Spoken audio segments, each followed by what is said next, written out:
today's City Council meeting and our new year. We're grateful to have you joining us. As you probably see, we're continuing to hold our meetings electronically due to the practice of social distancing.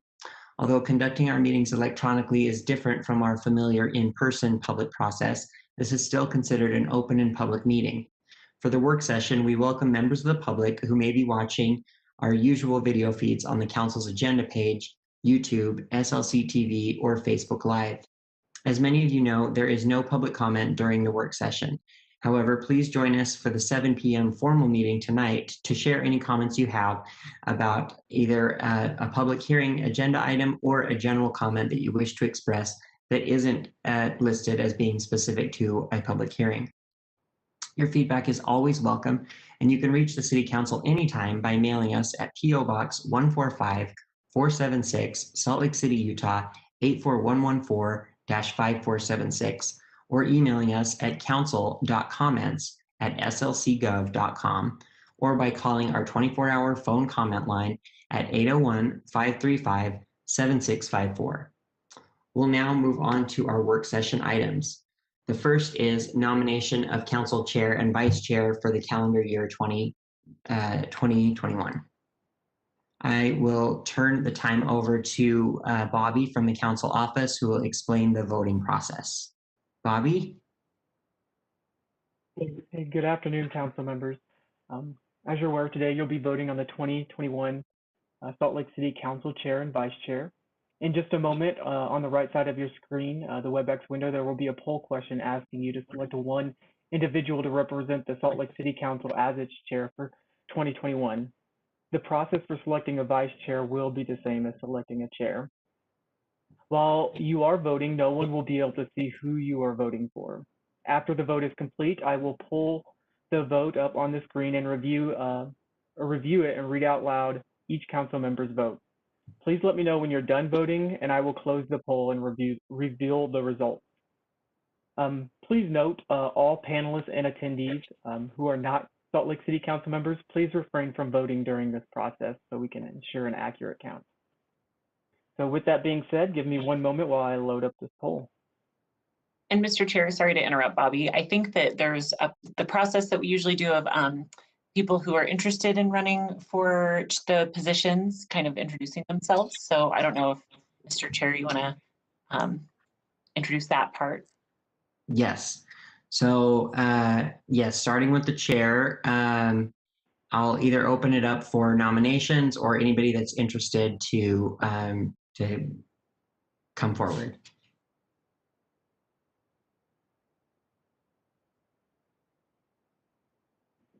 Well, I nominate Amy. Dang it. To the Oh, sorry. I'll let Anna do that. no, you're fine. I ditto what Councilmember Dugan said. I nominate Amy. Okay. So Councilmember Fowler, you have been nominated. We'll say duly nominated by Councilmember Dugan and Councilmember Valdemoros. Do you want to speak a little bit to your nomination? Sure. Thank you both, Councilmember Valdemoros and Councilmember Dugan, for your nomination. I am honored and excited and frightened. Don't judge me for that part, but I think it's a huge responsibility. And filling in the footsteps of prior chairs before me over the last 3 years that I've been in the council is a huge responsibility. And I've learned from all of those chairs before me and hope to continue learning and hope to serve the city and you as my fellow council members should I be elected as your chair. Thank you, Councilmember Fowler.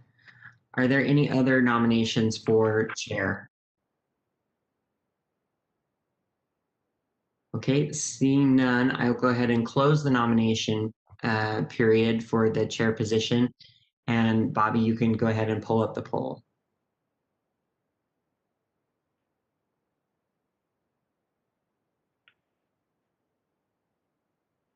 Okay.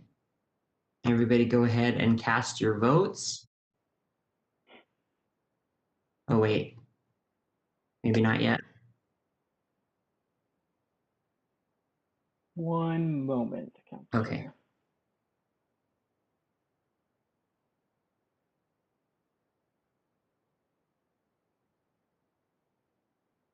True. All right, that poll should be open now on the right-hand side of your screen. Okay.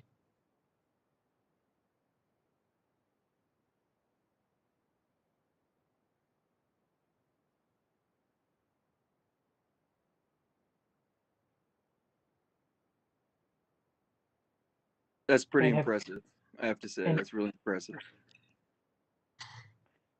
Thank you, Councilmember Rogers. Have all the council members finished voting? Yes. Looks like we have. All right, I am now going to pull up the poll on the screen to view. Uh-oh. One moment. So this is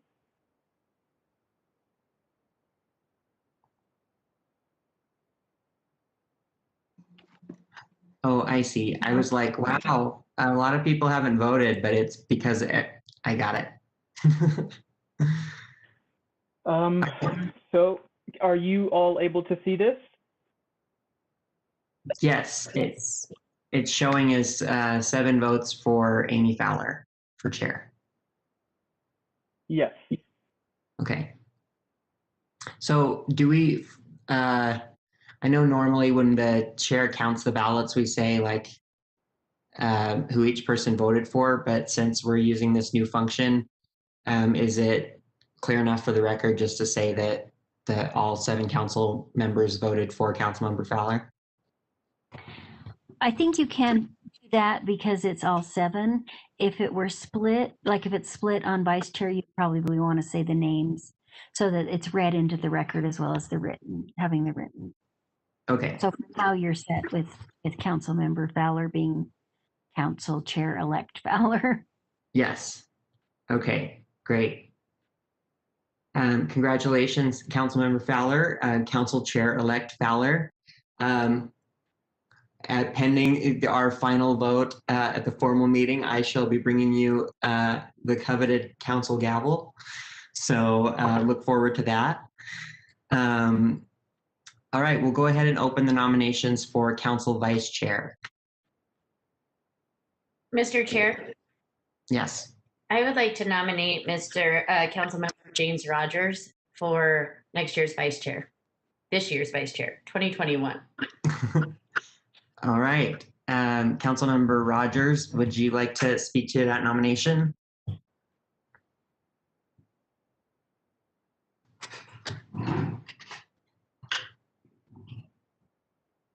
Sorry, I'm just figuring this all out, having to do it on my phone today. So yeah, I would appreciate everyone's support in being vice chair this year.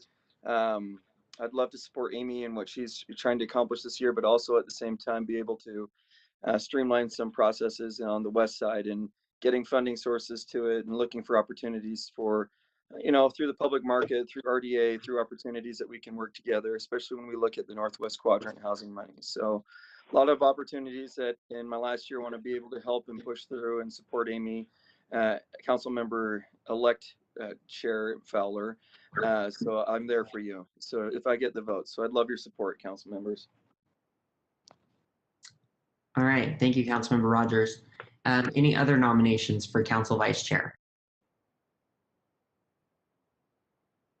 Okay, seeing none, I'll go ahead and close the nomination and we can proceed to a vote. The poll is now open, Council Chair. Okay.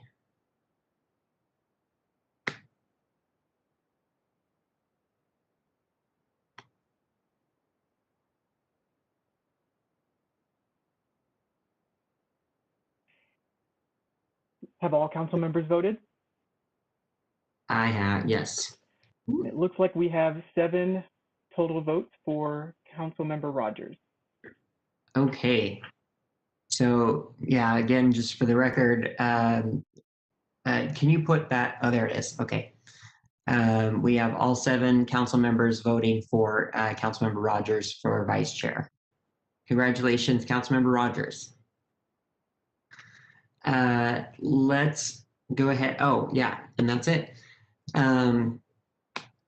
So I would like to, Mr. Chair, yes, go ahead. real quick. I do Yes. want to say that I'm very sad that we don't get to do the chair roulette around the work session table as we normally in person would get to do in picking our seats for the next year. So I thought maybe we could all just run around our houses and pick a different spot to sit in. And then it would be as if we had our chair roulette game. You have to crash into some other chairs though with the chair that you're sitting in just to make it really authentic. All right. Well, yeah, I'm also sad that we can't all be together in person doing this. It seems really weird. But you know, press on. So I want to take just a moment of personal privilege to thank all of you for everything and for such a extraordinary year for 2020 that we just had, and wish the very, very best for our incoming council chair and vice chair. And when we pick our new RDA chair and vice chair, wish them the best as well. Normally the council chair doesn't give gifts, or we only give a gift to the chair, and I don't want to create a new tradition or anything like that, or any I don't want to create the pressure of a new tradition or anything like that. I'll just say that if people want to do, you do what you want to do at the end of your time, Amy. But because it was so extraordinary, and because I don't know that we've seen anything like that in our city's history. And what we have tried to do is support our community through this, particularly our local businesses and artists and performers and all of that in a really difficult time. I thought that this was a appropriate year to sort of to do something to mark everything that we've been through together as a team, and to show you my gratitude to all of you. So I have provided all of you with a little gift from, so if you'll go ahead and open that, but it's from me, and it's really from the city to all of you. It's not from me, it's from Salt Lake City. So go ahead and open it. Councilmember Rogers, do you want me to open yours for you? Ooh. Just bring it to my house, Chris. We're the same person.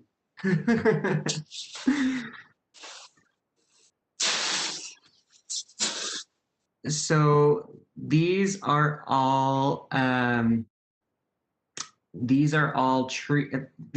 bowls from trees that were knocked over in the windstorm, and that we provided some of the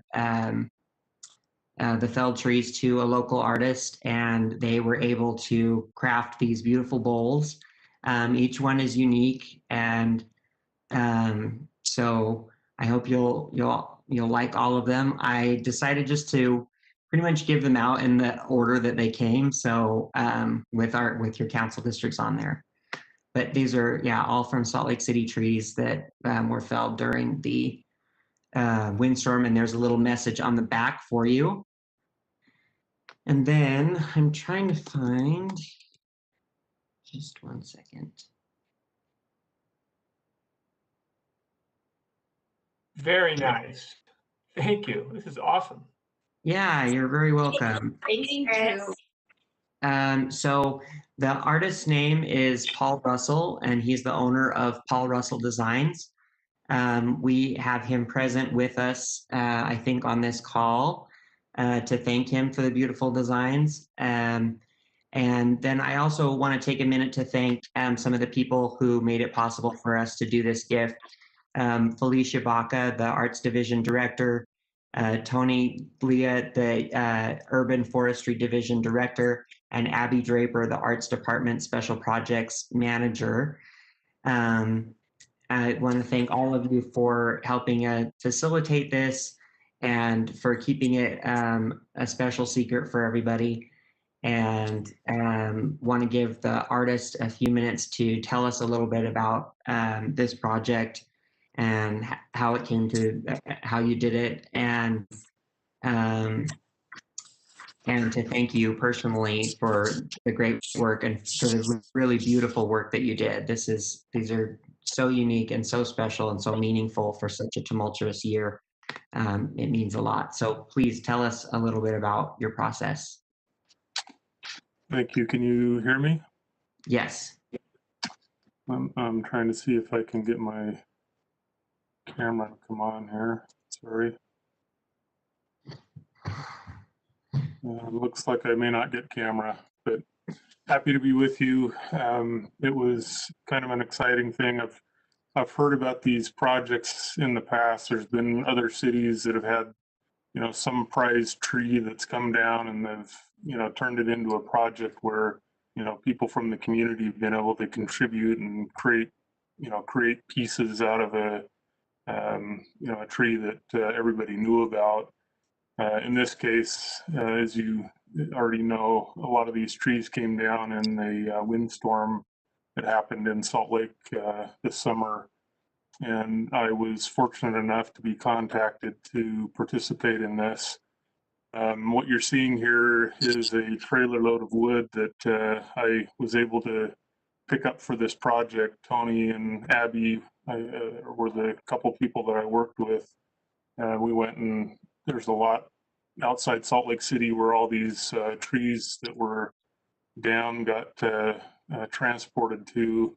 And Tony, feel free to jump in here if you want.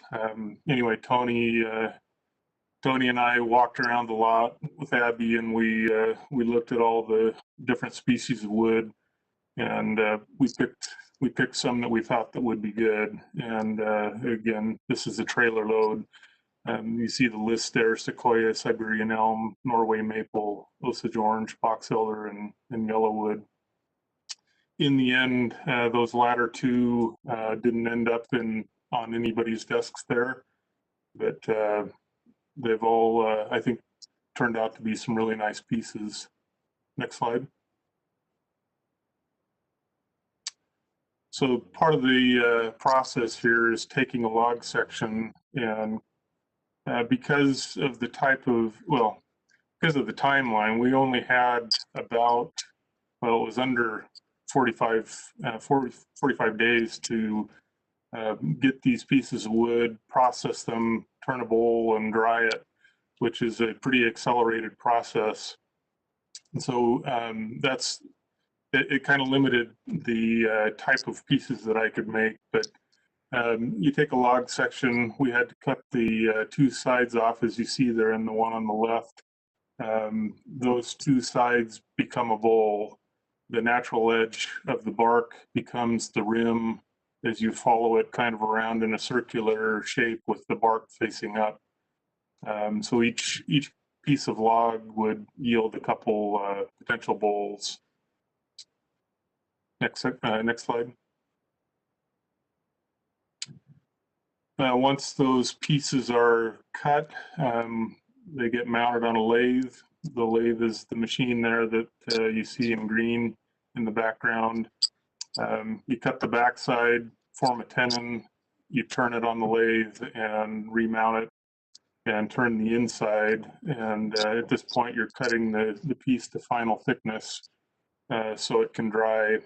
They have to be thin enough that hopefully you can avoid cracks and get it to dry in an accelerated period of time. Next slide. The technique that I used to do this was actually pretty simple. You take paper bags and take the wet blank and insert it in the bags. You have 3 or 4 layers of bags that are used, and it kind of creates a drying environment.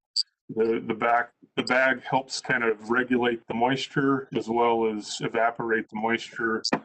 And that particular technique, it's actually pretty simple, but it allowed me to dry the pieces in enough time to finish them for this this award celebration. Next slide. This is after they've been dried. There's a lot of sanding that happens on each of the pieces. This is the line of pieces as they've been already sanded, getting their first coat of finish. And so you see them all lined up on a finish table here. Apply 3 coats of finish to each bowl.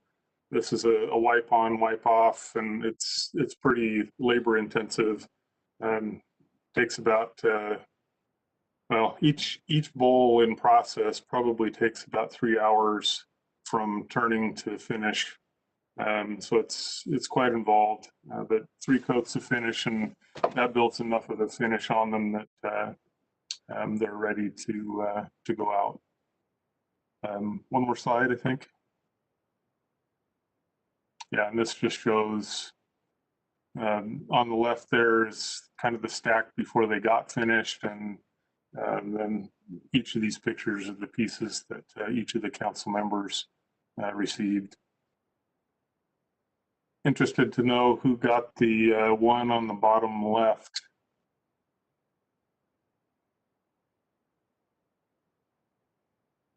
I did, Councilmember Dugan. Dugan. That was one of my favorite pieces. The markings inside that piece, I don't know if you could hold it up and show the other council members. It's got some, hold it up just a little bit higher. I don't know if we're going to be able to see it well, but there's some figure on the inside of that piece. It's Norway maple.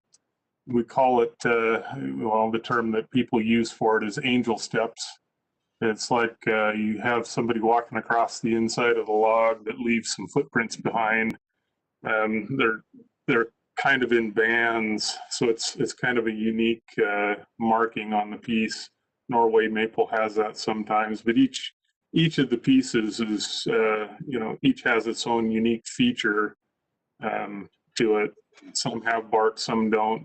One of the sequoia pieces has a branch coming out the side, so I think each of them has a very unique aspect to it.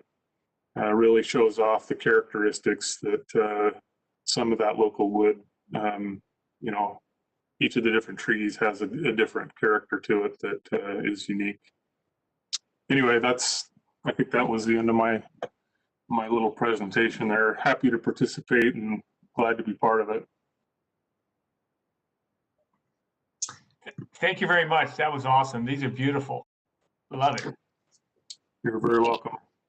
Thank you, Paul. This is Felicia from the Arts Council. I just want to chime in and say thank you so much. We haven't met, but thanks to Tony and Abby, and I have some logs in my garage that might be coming your way. And thanks to council for supporting our artists as small businesses. It was just, I'm so excited to see these. So thank you all so much. Thank you, Paul.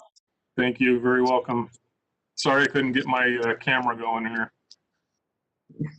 That's okay. We're glad to have you joining us, and thank you so much for the pictures and the explanation of the process that makes it all the more meaningful. And I'm just glad that we have this opportunity to, you know, make something really beautiful out of what was a really difficult situation for our city, and to also provide another local artist and small business with some business during a really difficult time. So thank you for doing this for us. And thank you again to my colleagues on the council. Hope you love them. Okay. Mr. Chair, I wanted to take a moment of privilege. Thank you so much for this. It's beautiful, and thank you so much for the amount of work you and the vice chair put last year with all the things that were going on. So I truly admire you guys, and I appreciate all you did. So Happy New Year, and thank you for the gift.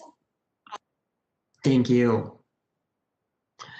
Okay, we'll go ahead and move on to item number 2 on our agenda, which is an informational update from the administration.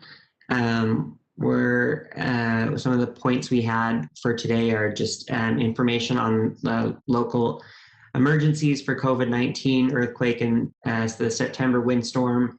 What we also have an agenda item on that later, so it's okay if we want to skip that one and do it all at once, but whatever you want to do, Mayor. And then also on the update on the condition of people experiencing homelessness and work in the police department. Thanks, Mr. Chair. Yeah, go ahead and turn the time over to the Mayor and Rachel Otto and Lisa Schaefer. Thanks, Mr. Chair. Happy New Year, Council.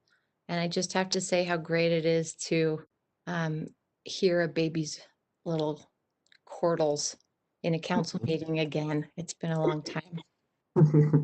Anna, you could just keep your microphone on and that'd be totally fine with me today. I know that with the vaccine rollout and the general vaccine being something that's on the horizon, that it's a very optimistic time in many ways, but our positivity rate here in Utah is alarmingly high. It's the highest that it's been on a 7-day average. We're at 32% positivity. So for every 100 tests that happen in a day, 32% are positive, and nearly 34% are positive in today's reporting. So it's not a time to let down our guard. And we're sad to report that we've lost 2 city employees to COVID. One of our Justice Court colleagues, Nancy Morales, and one of our engineering team members, Jason Medina. And I would like to ask Council if we might be able to take a moment of silence for those employees that we've lost. Yes, thank you. Let's go ahead and do that.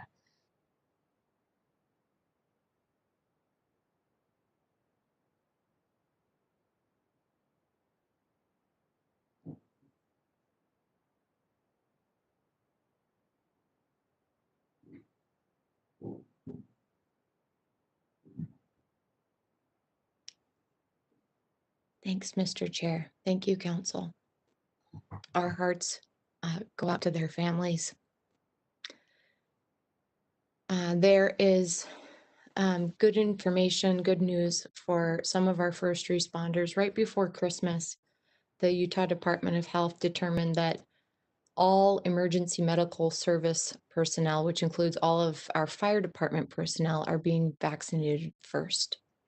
Salt Lake County Health Department is vaccinating EMS personnel 6 days a week, and they've set up vaccination sites specifically for EMS workers in 4 different quadrants, which is Sandy City, West Jordan, West Valley City, and one here in Salt Lake City.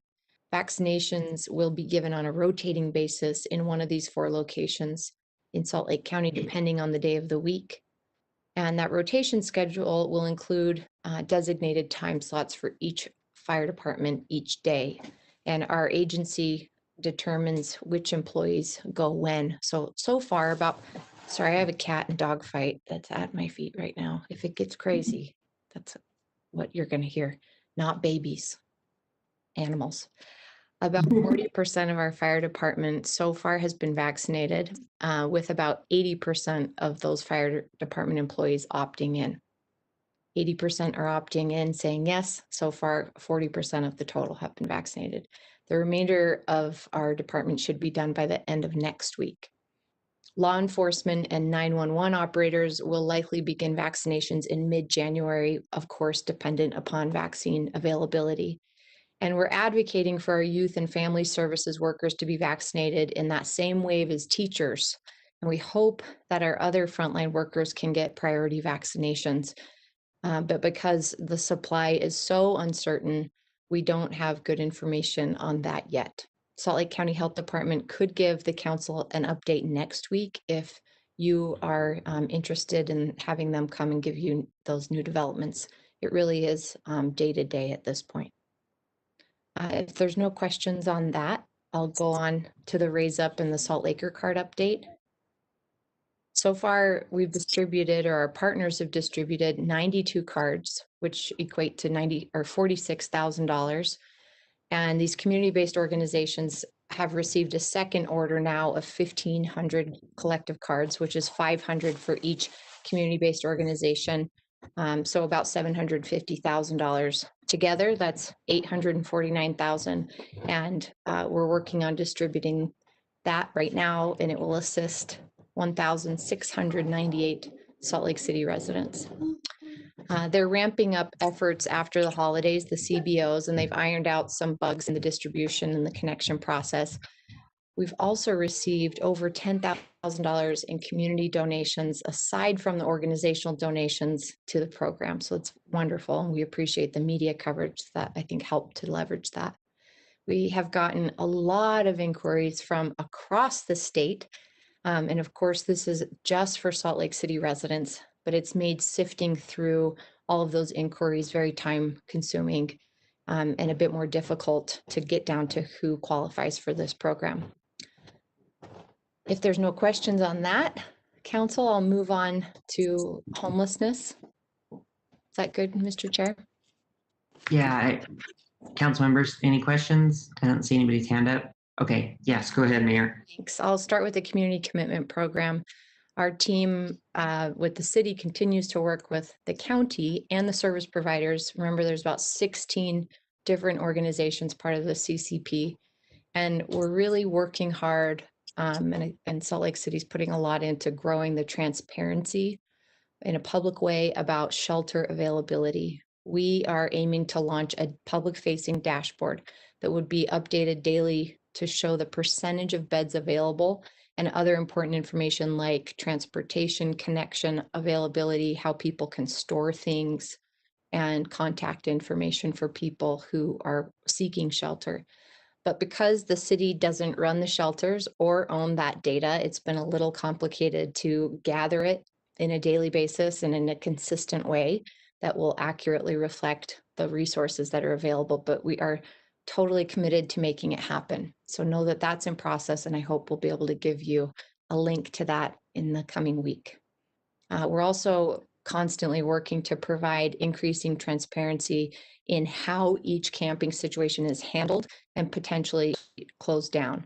So to this end, the Homeless Engagement and Response Team, HEART, as you know, is working to standardize our responses to encampments with a decision matrix, which would categorize camps and their corresponding community response based on the size of the camp and what other associated public safety and health risks are present.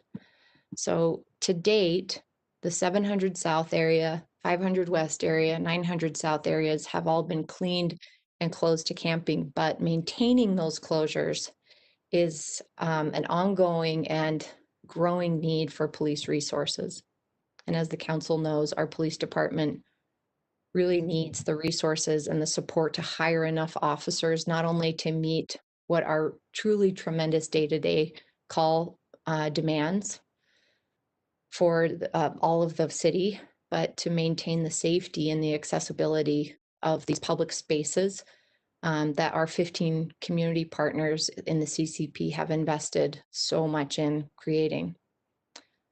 We're going to be offering small group meetings in the coming couple of weeks for you with our administration and Chief Brown's team to discuss the various needs, because there's a lot of facets to this landscape, and the potential pathways that we'd love to consider together just to ensure that our public spaces are safe and clean, and that our residents and our visitors and the businesses here can be safe, whether they're housed or unhoused, and that we can be able to connect people with shelter and resources in the best way possible.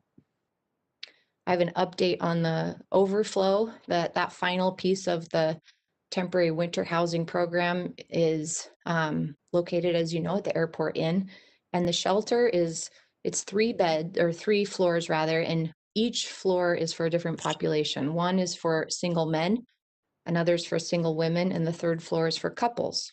This is the very first sheltering program that's specific to adult couples that our community has undertaken outside of the homeless resource centers. And it meets a pretty giant need that many of our unsheltered residents have identified as a major barrier to shelter entry. The program's doing a soft opening this week, and it's only taking referrals from street outreach partners at this time. The VOA referred 40 currently unsheltered people to the program yesterday, and they're continuing that work today.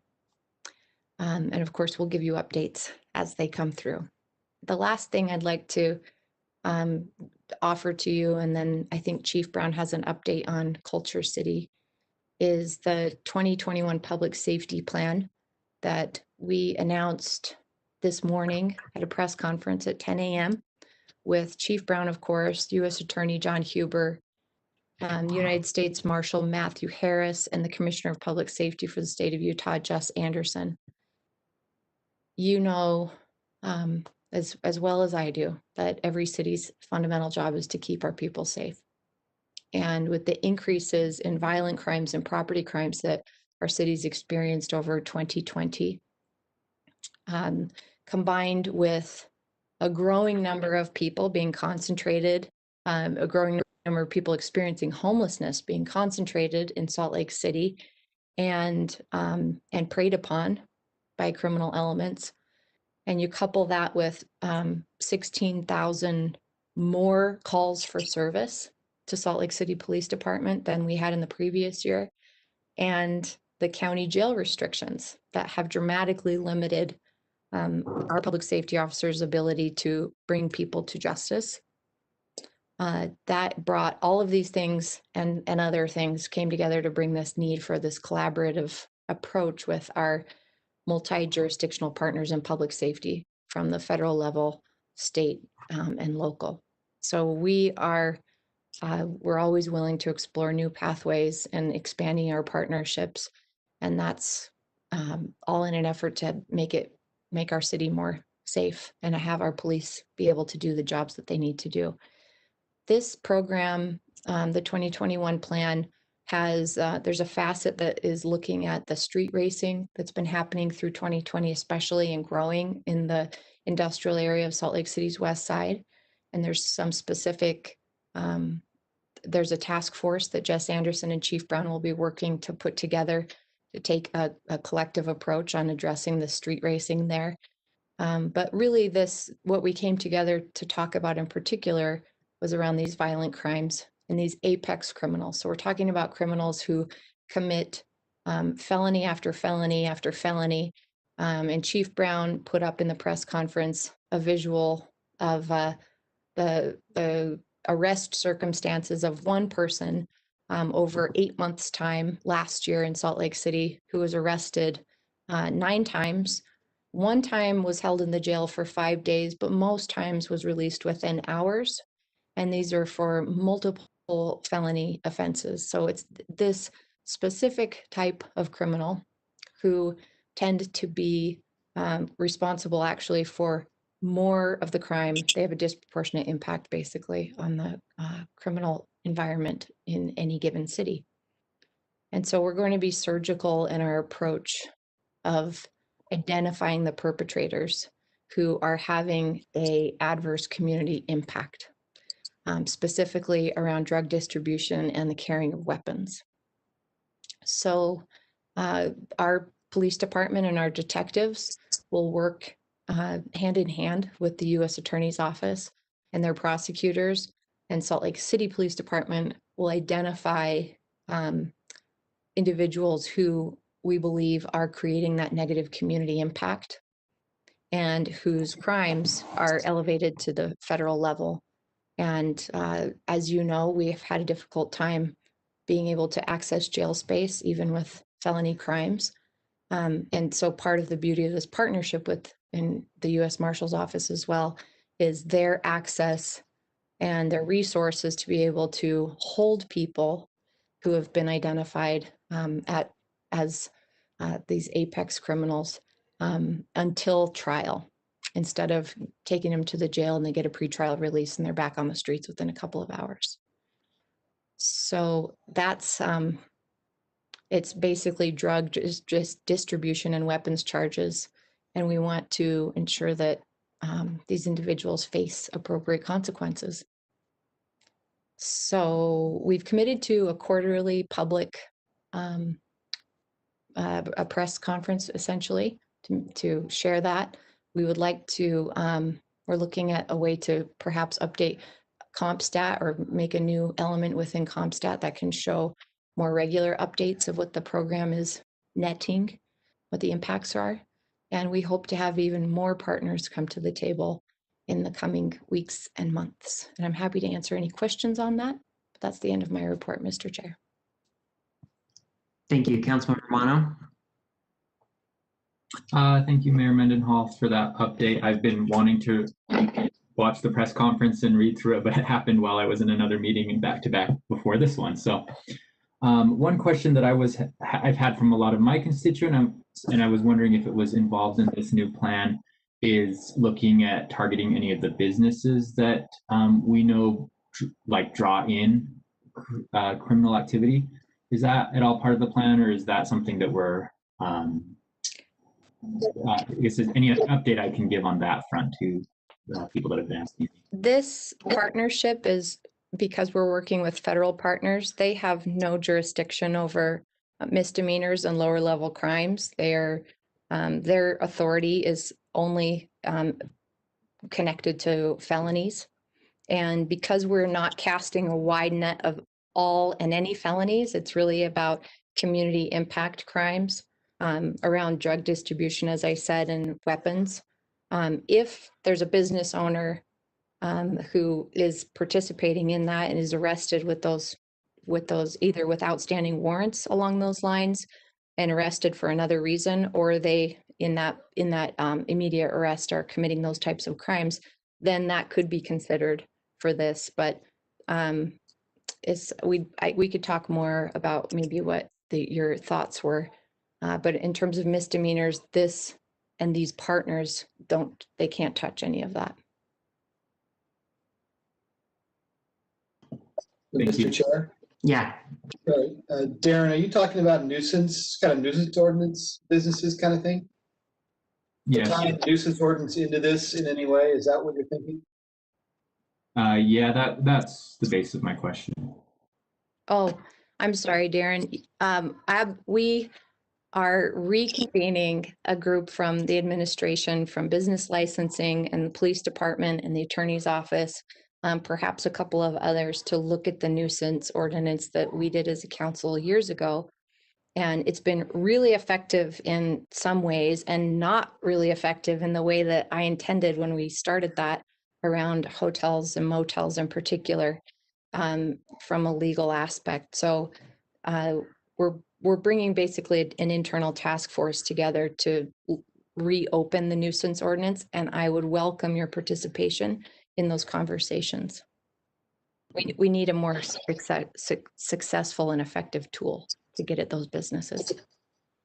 Thanks. I would love to be involved in that. That's something I am hearing a lot and seeing a lot in District 5. Thank you. Will do.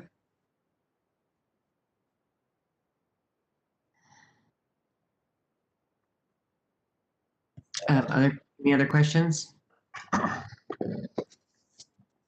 Okay, I don't see any, so we'll go ahead and move on to agenda item number 3, which is updates on racial equity in policing. Mr. Chair? Yes. I'm sorry, I skipped Rachel Otto. Oh, okay, sorry, yeah, let's go back. Staff, Rachel Otto, go ahead. Actually, Mr. Chair, I appreciate the mayor trying to include me, but she covered everything that I was going to cover, so we're good. We did need to ask Chief Brown to give us just a super quick update on the sensory inclusion training that his department and our other emergency responder employees have done. If you don't mind hearing that quick update. Sure, yeah, that'd be great. Thanks. Thank you, Rachel. And just to give the mayor a shout out, Mayor, thank you for your leadership and for standing with us in that press conference today. I really do. I mean, that was it. I think it was mentioned that was a historic moment when we all stood as partners committed to attacking violent criminals in our community. So thank you. Council, I think this will address many of the concerns that I've heard from you over the last year as well. So we're very excited to move forward with this. As far as the sensory inclusive training, you know that Big Joe Ingles from the Jazz, myself, and the mayors talked about this training through an organization called Culture City. It's headed up by Dr. Julian Maha. And he was scheduled, he and his team, to come to Salt Lake. And within 1 week, they were committed to teaching enough classes that we could get our entire police department, our fire department, and our 911 dispatchers through this sensory inclusive training. This training would focus on increasing the knowledge about those with sensory needs. And it's not just autism.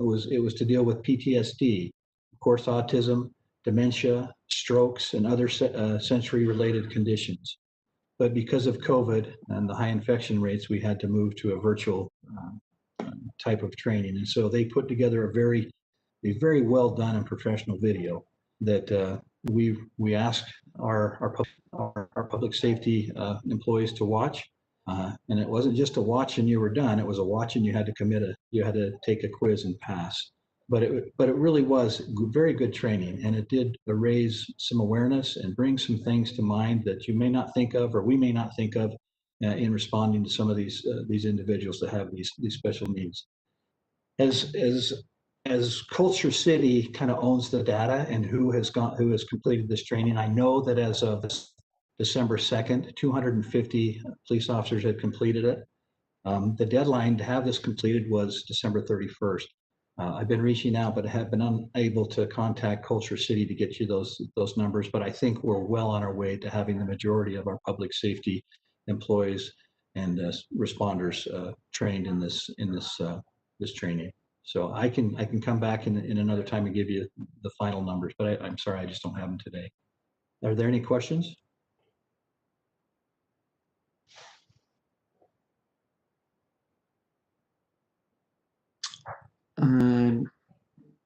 I don't see any. Okay. Thank you, Chief. We'll go ahead and move on to agenda item number 3 then, which is updates on racial equity in policing. Hi, council members. I just have a quick update to keep everyone in the loop. The next Racial Equity in Policing Commission meeting is tomorrow. It's Wednesday, January 6th at 5 p.m. Those meetings are available for the public to listen to at slcrepcommission.com. Next week, on Wednesday, January 13th at 5 p.m., the commission is hosting a live broadcast community conversation on changing outcomes for communities of color in their interactions with police. I believe the mayor, the chief, and several council members are planning to attend. The public can participate via phone or text by sending an RSVP at slcrepcommission.com. Members of the public who have questions for or messages to the commission can call 801-708-0935, email repcommission@slcgov.com, or text equity to 801-575-7755. And the commission is also now on Facebook at facebook.com/slcrepcommission. And that's all I have for today. Okay, thank you. Any other updates on that or on this topic? All right. Thank you, Kira. I appreciate it. We'll go now to agenda item number 4, which is also informational. It's an update on the Utah Transit Authority South Davis connector to Salt Lake City.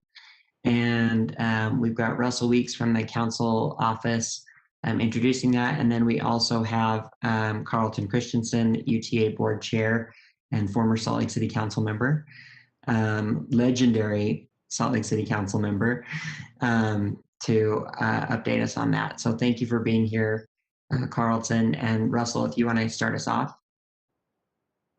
Yes, Mr. Chair. This is an update of what is known as the Salt Lake City Davis County Connector.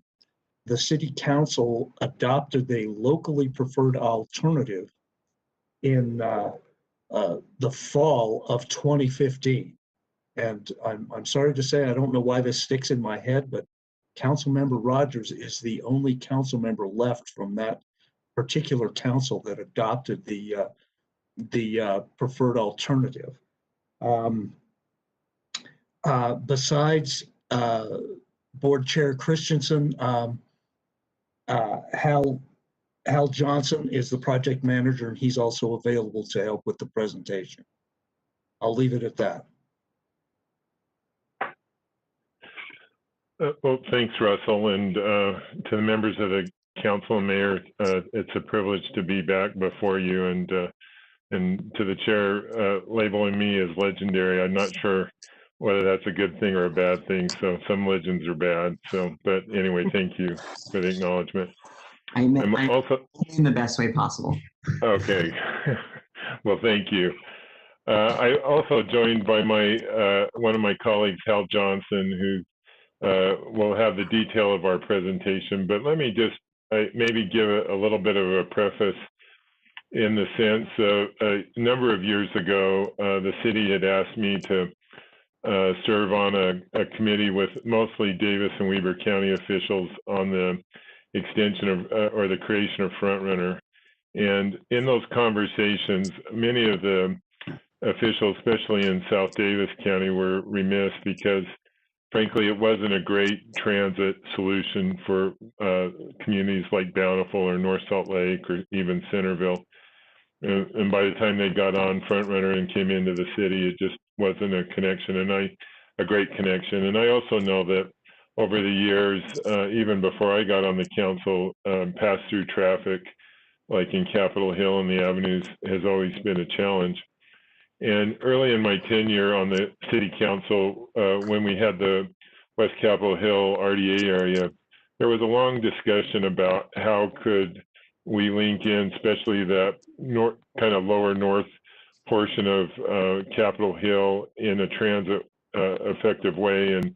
And over those years, we went hand in hand with South Davis County officials to congressional delegations seeking help for study funds and other resources to take a look at this issue. And I will say that I think this has really progressed in a way that not only solves some of those earlier challenges for those of our neighbors in Davis County, but I think it also ties potentially not only this neighborhood, but other neighborhoods into the University of Utah, which is one of our largest customers and the largest generator of traffic as well. And so I think the other thing we've learned in this process over the last few years is how to do bus rapid transit a lot more effectively, and have found ways to make those successful, and have had some good success in recent years in ridership numbers that frankly rival even some of our TRAX numbers, and have encouraged development along those corridors since they have stations that are fixed in those efforts. Unlike some of those TRAX efforts that required a fair amount of investment by the local municipalities, including Salt Lake City, I remember having to ante up a lot over those years.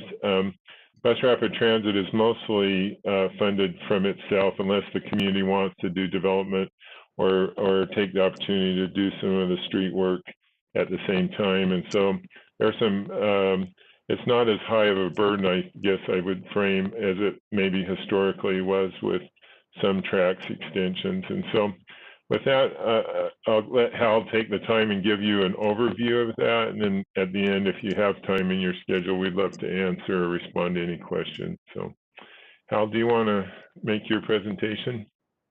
Yeah, and I have a short presentation. It looks like, okay, you guys have got it up there. Great, thank you. I'll go through these really fast. And Carlton did a great job of kind of setting the stage up. So if you can go to the next slide. So, you know, kind of as Carlton mentioned, covered much of this, but some of the planning context for the project, this has been identified by the Wasatch Front Regional Council as a phase 1 project. The need to better connect Davis County with Salt Lake County with improved transit service. And as Carlton touched on, one of the big goals of this project is to hopefully get cars off of I-15 and reduce that regional traffic congestion and the cut-through traffic that happens in Salt Lake. So you can do the next slide. And if you're not familiar with the UTA routing, so we've got two major regional routes that connect actually up through Weber County to Salt Lake County. So it's the 455 and 470. And between those two routes, we carry about 4,000 customers a day on those services. And the 455 comes from Weber State and connects to the University of Utah. And the 470 comes from downtown Ogden and connects to downtown Salt Lake. And you can do the next slide. And so these maps just represent the boardings, ons and offs. And so you can see by the relative size of the circles, the number of people that are getting on and off the routes. And so you can see downtown Salt Lake and the University of Utah are key destinations for both of these bus routes. And so you can move to the next slide. And this is just a cover piece from the Regional Transportation Plan. As I mentioned, these are phase 1 projects, and so you can do the next slide. And this is just a specific map from the regional plan, and it notes kind of the project as largely adopted by the Salt Lake City Council, as Russell had mentioned. So it shows the connections from Woods Cross to downtown. So you can do the next slide. And just as a little bit more on the planning context, so the city's transit master plan notes the need for these regional connections in the transit master plan. And one of the questions that we're working through right now is as we come into Salt Lake City, if we use 300 West versus 400 West. I've got a couple slides I'll touch on in just a second. So you can do the next slide. Just this is a little bit more on the project history. So there's actually been a couple studies before the one that was adopted by the council in 2015. And this work that we're doing right now is picking directly up from the work that was done and finished up in 2014, 2015. And we're taking that the next step into the environmental process. So you can do the next slide.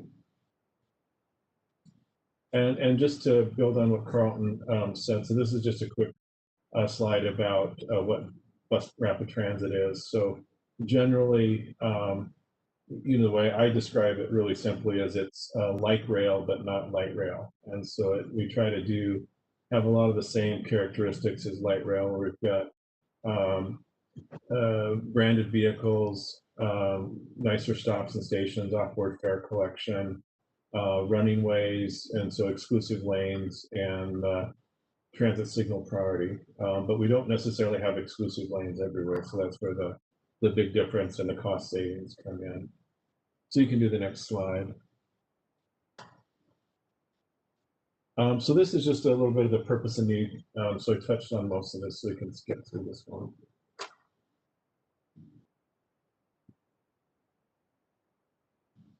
You can do the next slide. So this was the locally preferred alternative that was adopted in most of the other partners adopted in 2014, but Salt Lake City did it in 2015. So the thick section of the line notes exclusive lanes, and the thinner line section notes shared operation. And this also notes the preferred alternative on 400 West with the terminus in downtown. And then on the north end, the terminus would be the Woods Cross station. So we've done a little bit more, if you can go to the next slide, through the technical analysis process and doing some of the conceptual engineering on the project. We looked kind of harder at that exclusive lane section of the project. And so in this slide, it notes the yellow sections are the exclusive lane, and I've got one more update on that came out of our last policy meeting. So if you wouldn't mind going to the next slide.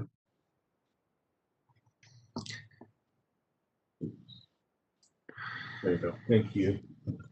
So this slide notes the change. So out of the last policy committee, to help reduce the cost and make the project more affordable, as well as to address concerns that were raised, we're proposing to only have exclusive lanes in the Davis County section of the project. And then we're proposing to better mirror the service connections that the 455 and 470 provide by connecting as service from the Farmington station to the University of Utah. So the red dash lines wouldn't have any capital investments from the project. They would just be service. And you can see on the ridership table there's some really big benefits by providing that connection to the University of Utah. So it enables more people in Davis County to make more one-seat rides and connections, as well as people coming from Salt Lake City and Salt Lake County that may be connecting to jobs and other services in Davis and Weber County. And so you can see the ridership with the university connection almost doubles. Under the previous locally preferred alternative, federal rules of investment have changed since 2015.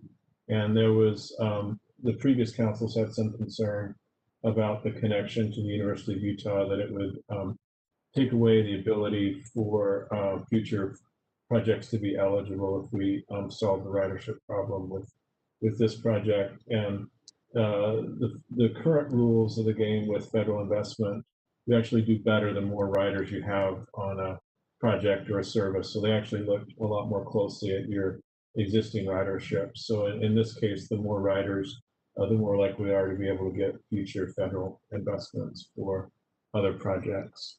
So if you can do the next slide. So this is just a quick summary of the current work we have underway. So we're refining the locally preferred alternatives. So the map that I just presented. We're planning for a round of stakeholder outreach. So we're working on a survey that'll hopefully go out this week or next week to get some additional public input on the updated locally preferred alternative. And then we're also, and I've got a few slides here that I'll skip through quickly, going to ask to get some additional input on the 300 West versus 400 West. So if you wouldn't mind doing the next slide. So in the last study, we looked at the option of kind of connecting from on 300 or 400 West in Salt Lake City from Beck Street. And in the last study, 400 West was the preferred alternative. But in kind of meeting with the community councils, I had got some questions and concerns from the Capitol Hill Community Council. So I've been kind of working with the representative of the Capitol Hill Community Council to do a little bit more analysis on the 300 versus 400 West question. So you can do the next slide.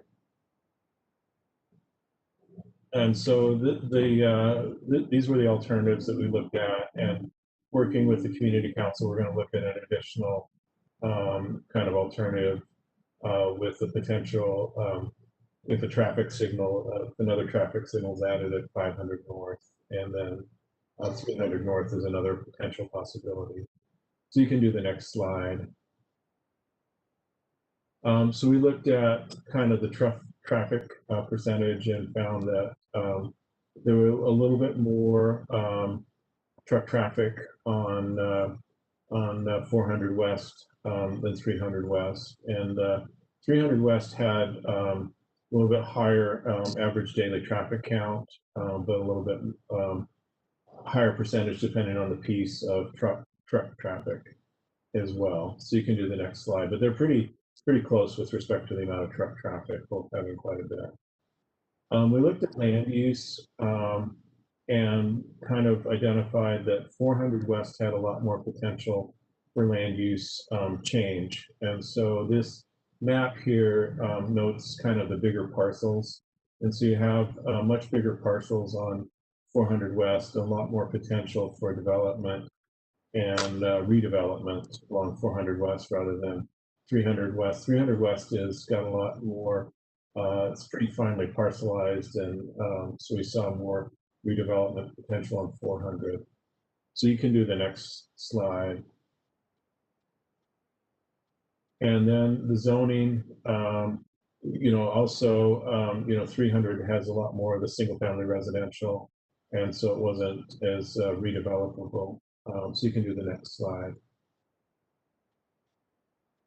And this was a quick screening matrix that we put together and analysis. And I think there's one more on this topic. If you wouldn't mind doing the next slide. So 400 West was our preferred. It had the direct connection from the Front Runner Station, or to the Front Runner Station at North Temple. Salt Lake City, as we've been putting the study together, developed a street typology, and the 400 West was noted as potentially changing in the street typology. And we saw more ridership potential and change on 400 West. Roadway jurisdiction is Salt Lake City, so we thought that was a little easier to work with Salt Lake. More transit-oriented development potential. However, as I noted, we're re-looking at these issues with representatives from the Capital Community Council and re-looking at options on 300 West right now. So we're gonna, in the public polling that I noted earlier, we're gonna ask for some additional input through that polling process to be able to bring a locally preferred alternative back to the council. So I think there's one more slide. So next steps, touched on the polling. Mayor Mendenhall and John Larson from the city staff have been coming to our committee meetings for the project. So we're working to set up another committee meeting in March, and finalizing the locally preferred alternative, and then completing the environmental process. And then we will do a round of updates with the city councils, requesting them to formally adopt the updated alternative.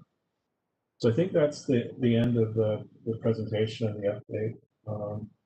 And I personally just wanted to thank you for your time today and your interest in the project, and I appreciate Carlton taking the time as well. And with that, we certainly would welcome any questions. Know that when we come to the conclusion of this process, we would be back before you to present that locally preferred alternative and get your concurrence as part of the overall process. But any questions that we can respond to? Councilmember Valdemoros. Thank you, Hal, and thank you, former council member. That's great. Just so that you know, I took a class with Hal Johnson a long time ago at Planet School, and we talked about BRT on Redwood Road as a student project. On a side note, but I just wanted to, the last slide, you guys listed the next steps, but do we have a timeline, like, for it? Or when I hear from you guys? That's a great question.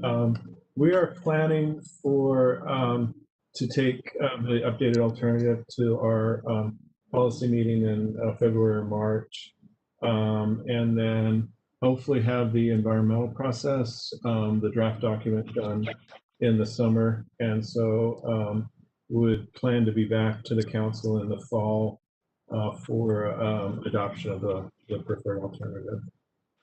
All right. Great, thank you. And I enjoyed when you were in my class. That was a lot of fun. So we were back then. Councilmember Valdemoros, did you have other questions? No, that's it. Thank you. Councilmember Rogers, I saw you had your hand up. Yeah, I was actually going to ask about the timeline too, but Carlton, this was perfect. This is exactly what I wanted to have you come and discuss with the other council members, is because you never know, from 2015 to today, that's a big difference. And still looking at changes. But the thing was most intriguing to me, council members, is that before it was very difficult to get the cities in Davis County to participate or want to participate. And now we have them wanting to change the plan so that they can participate, like Farmington. So this is a great project, not only to bring people into Salt Lake City, but to get people off the streets, which is one of the key components for us. So I really appreciate UTA coming and doing this. Well, thanks. And I would just add, it's been interesting as a kid who went to West High School when 400 West was a pothole haven, to watch the amount of development that has taken place along 400 West, even since I've left the council, is amazing to me. And certainly credit to the city and others that have helped it move along as well as it has.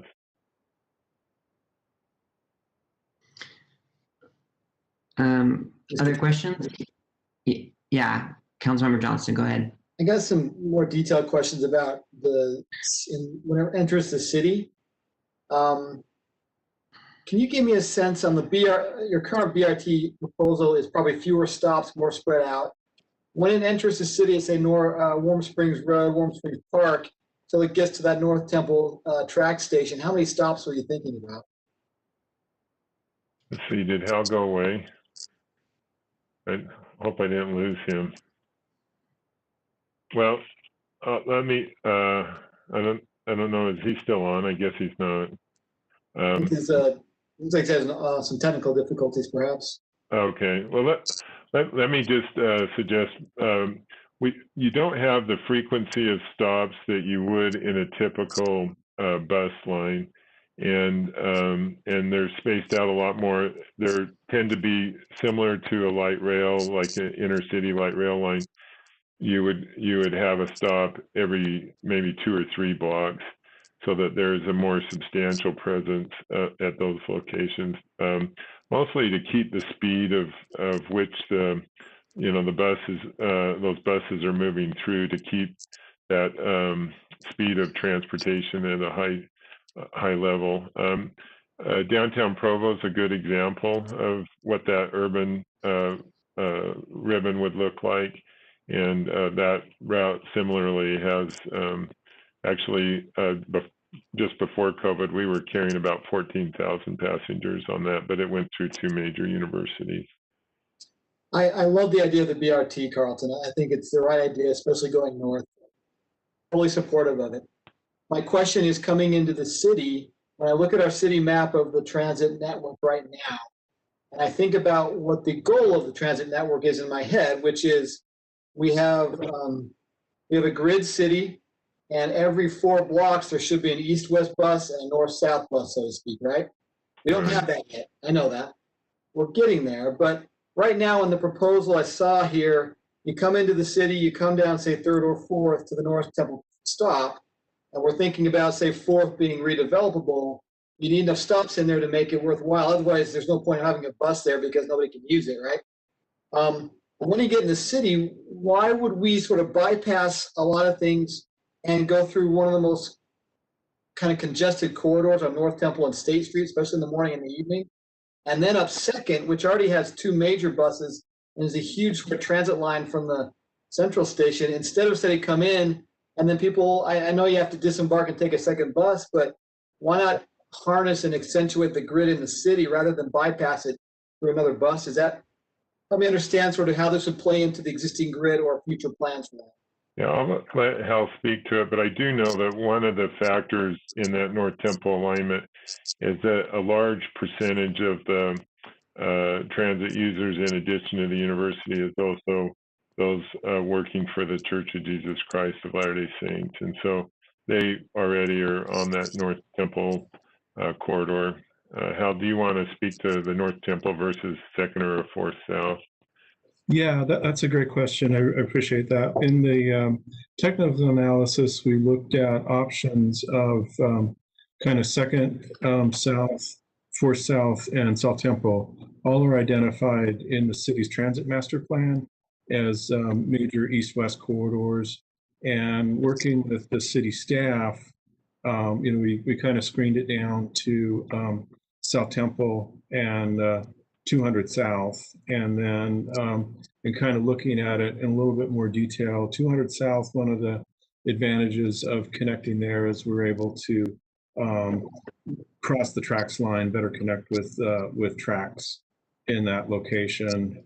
So we ended up looking at 200 as the preferred alternative rather than South Temple. But we did look at kind of trying to be consistent with the transit master plan, kind of the three alternatives, and then it's close. I mean, that's the thing with Salt Lake City with the grid street system.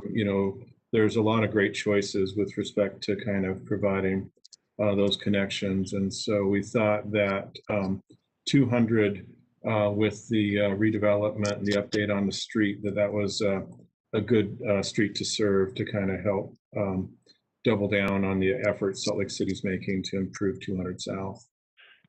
Hal, I was just looking at the presentation. One of them shows it going up North Temple. I think that maybe it caused a little confusion. Oh, okay. Yeah, the North Temple component of it, we just like you touched on, Carl, we wanted to provide that connection to the church office building. That's a major ridership center for UTA. So we wanted to provide that connection to the church office building, and then we looked at the other kind of the east-west connections from there. I get it. And I'm like I said, I'm appreciative and I'm supportive of the projects. Just from the city perspective and long-term planning, that North Temple State Street corridor is a wreck transit-wise. I mean, just rush hour, you can't get through. Most of the buses I have to take have to go around there to keep on schedule. And so long-term planning for the city, I'd love to see us talk as a city more about how do we harness all these external ones coming into the city to more of a grid other than just have 3 really great buses on Second, but have very little elsewhere in the city because they all sort of come into the same area. And so if I'm a city resident and I'm trying to get on a bus without a schedule, so to speak, because I know I can get somewhere in the city, I can't do it because I have a lot of buses in the same places and very few elsewhere. If we could figure out as we go forward with city transportation and UTA about the 200 bus, the 200 connect, all those buses that come down downtown from the central track stations, if we could coordinate those, I think the city residents would get much bigger impact and positive, other than just sort of fewer cars coming in, but also be able to use the system even better. So I'd love to see us do a lot more of that as we go forward, and help me understand that as well, how this works into our long-term planning for that grid. Now, one question I couldn't respond to was the frequency of the bus stops. And I explained that they're not as frequency, but is there an anticipation in the city on how? Yeah, in Salt Lake, we were anticipating every other block in Salt Lake, somewhat similar to the spacing on tracks where we, like on the light rail, we have basically every other block stop spacing. And to Councilmember Johnston's comment, we'll go back and relook at the analysis we did with Salt Lake City with the staff and relook at that question. And when we come back and talk with you next time, we can provide more information on that. Yeah, I don't want to sort of talk down to this project at all. It's a great project. And if I'm living in Davis County and I'm coming to the University of Utah or the LDS Church office building, this is great. I get in the seat and I don't get out of it, right? But for sort of the network itself, I'm not sure. I'd just love to see it sort of, how do we tie into existing routes that are already canvassing the city more? Yeah.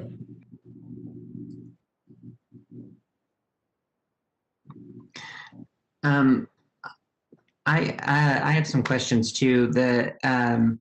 It sounded like in the presentation there was talk about wanting to move the bus and the BRT from 3rd to 4th. And I know that there have been a lot of concerns from residents in my district about high truck traffic in particular on 3rd, but I feel like some of the neighbors have been open to the bus rapid transit, and I don't know that there's really consensus one way or the other on buses. What other, are you exploring moving them to Fourth? I wasn't clear that bad on the presentation. Yeah, the recommended route is Beck Street to 400 West. The Capitol Hill Community Council, when I've met with their representatives, they've asked me to look in more detail at 300 West. And so, so we've, kind of put together the technical analysis. I've had several conversations with the chair of the community council there, and we're, next step, we wanted to do a little bit more polling to get some more information and public preferences, and then we'll take that into account on the technical analysis, and then we'll come back with a, working with them. We want to come up with a win-win solution for everybody. Yeah, that's great to hear, because I mean, I don't want to speak for everybody. I mean, if you're going to do polling, like, you'll be able to hear directly from residents, but my understanding is that it's kind of that they would like to see things switch. They like to see most residents that I've talked to would rather see bus rapid transit on Third, and it's diverting all of the heavy truck traffic, more like the commercial traffic, to Fourth. But I'm just really glad to hear that you're planning to do more outreach there. In addition to the Capitol community, there's a committee that's just focusing on transportation and traffic issues, and I'd be happy to get you, if you don't already have that contact information, the chair of that committee, because they are really involved and have done a lot of work about these traffic issues, and if nothing else, could help get the word out for getting more feedback. But this is just a really hot issue right in my backyard right now, and so I'd love to get more involvement and participate myself too. Yeah, I believe that's Mr. Hutchinson, right? Yes. Yeah. I talked with Brian quite a bit, so. Okay, good. Well then, great. So you already know. Okay. Well, thank you. I appreciate you keeping him informed. We'll certainly keep you posted as well, Councilmember Wharton, so that you're aware of how it's progressing. Yeah, thank you. Thank you. Any other questions? Okay, well, thank you so much for being here, Carlton, and thank you, Manjeet, and thanks for everybody. And thanks, Hal, and we appreciate it. Thank you. Okay. Thanks to the staff as well. Okay, thanks. Bye-bye.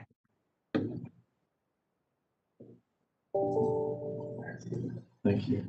Sure. Okay. Let's go ahead and move on to agenda item number 5, which is also informational. It's the Kempsey Gardner Policy Institute Homeless Services Assessment. And joining us for that, well, starting us off, we have Russell Weeks, Council Office Policy Analyst.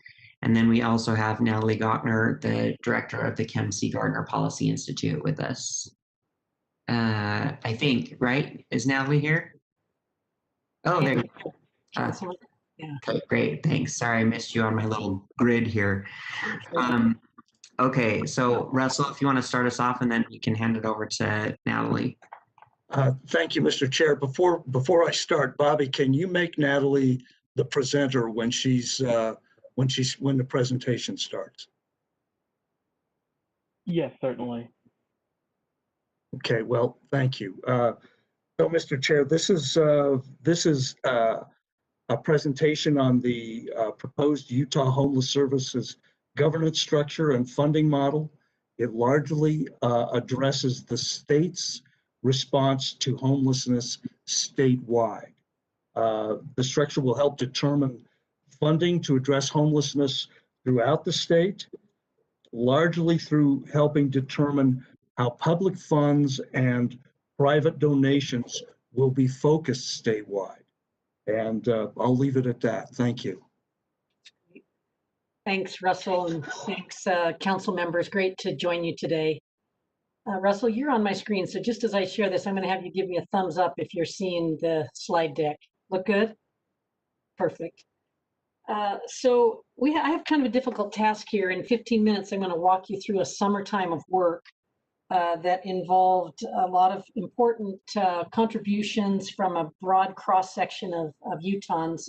The city was represented by Mayor Mendenhall, attended every meeting, made a lot of comments, a lot of improvements to what I'm going to show you. I think what's going to frustrate council members the most in what I'm going to share with you is that I'm actually sharing a very narrow scope of homeless services work. The legislature asked the Kempsey Gardner Policy Institute to look at the governance structure and funding model used for homelessness statewide.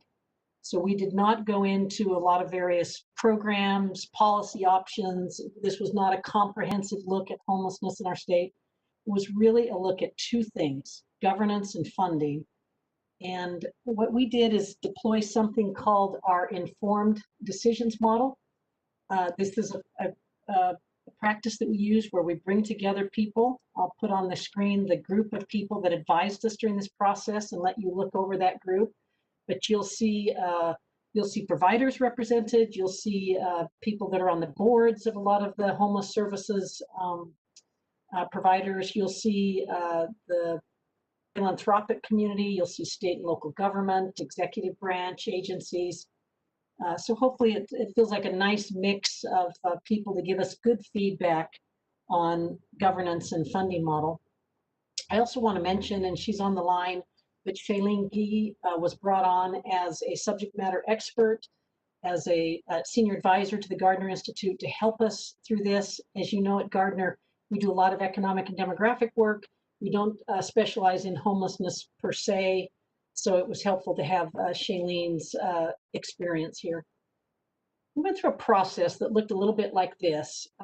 Started basically July 1 when the appropriation was made, formed a governance advisory group, met with Lieutenant Governor Cox at the time since he had the state stewardship over homeless services, met with the Governor's Office of Management Budget, and then you can see commenced with 6 advisory group meetings, all done remotely, all summer long, basically walking through what's the problem, what are potential solutions, what's a straw man, an idea of how this could work, and then poking holes at it.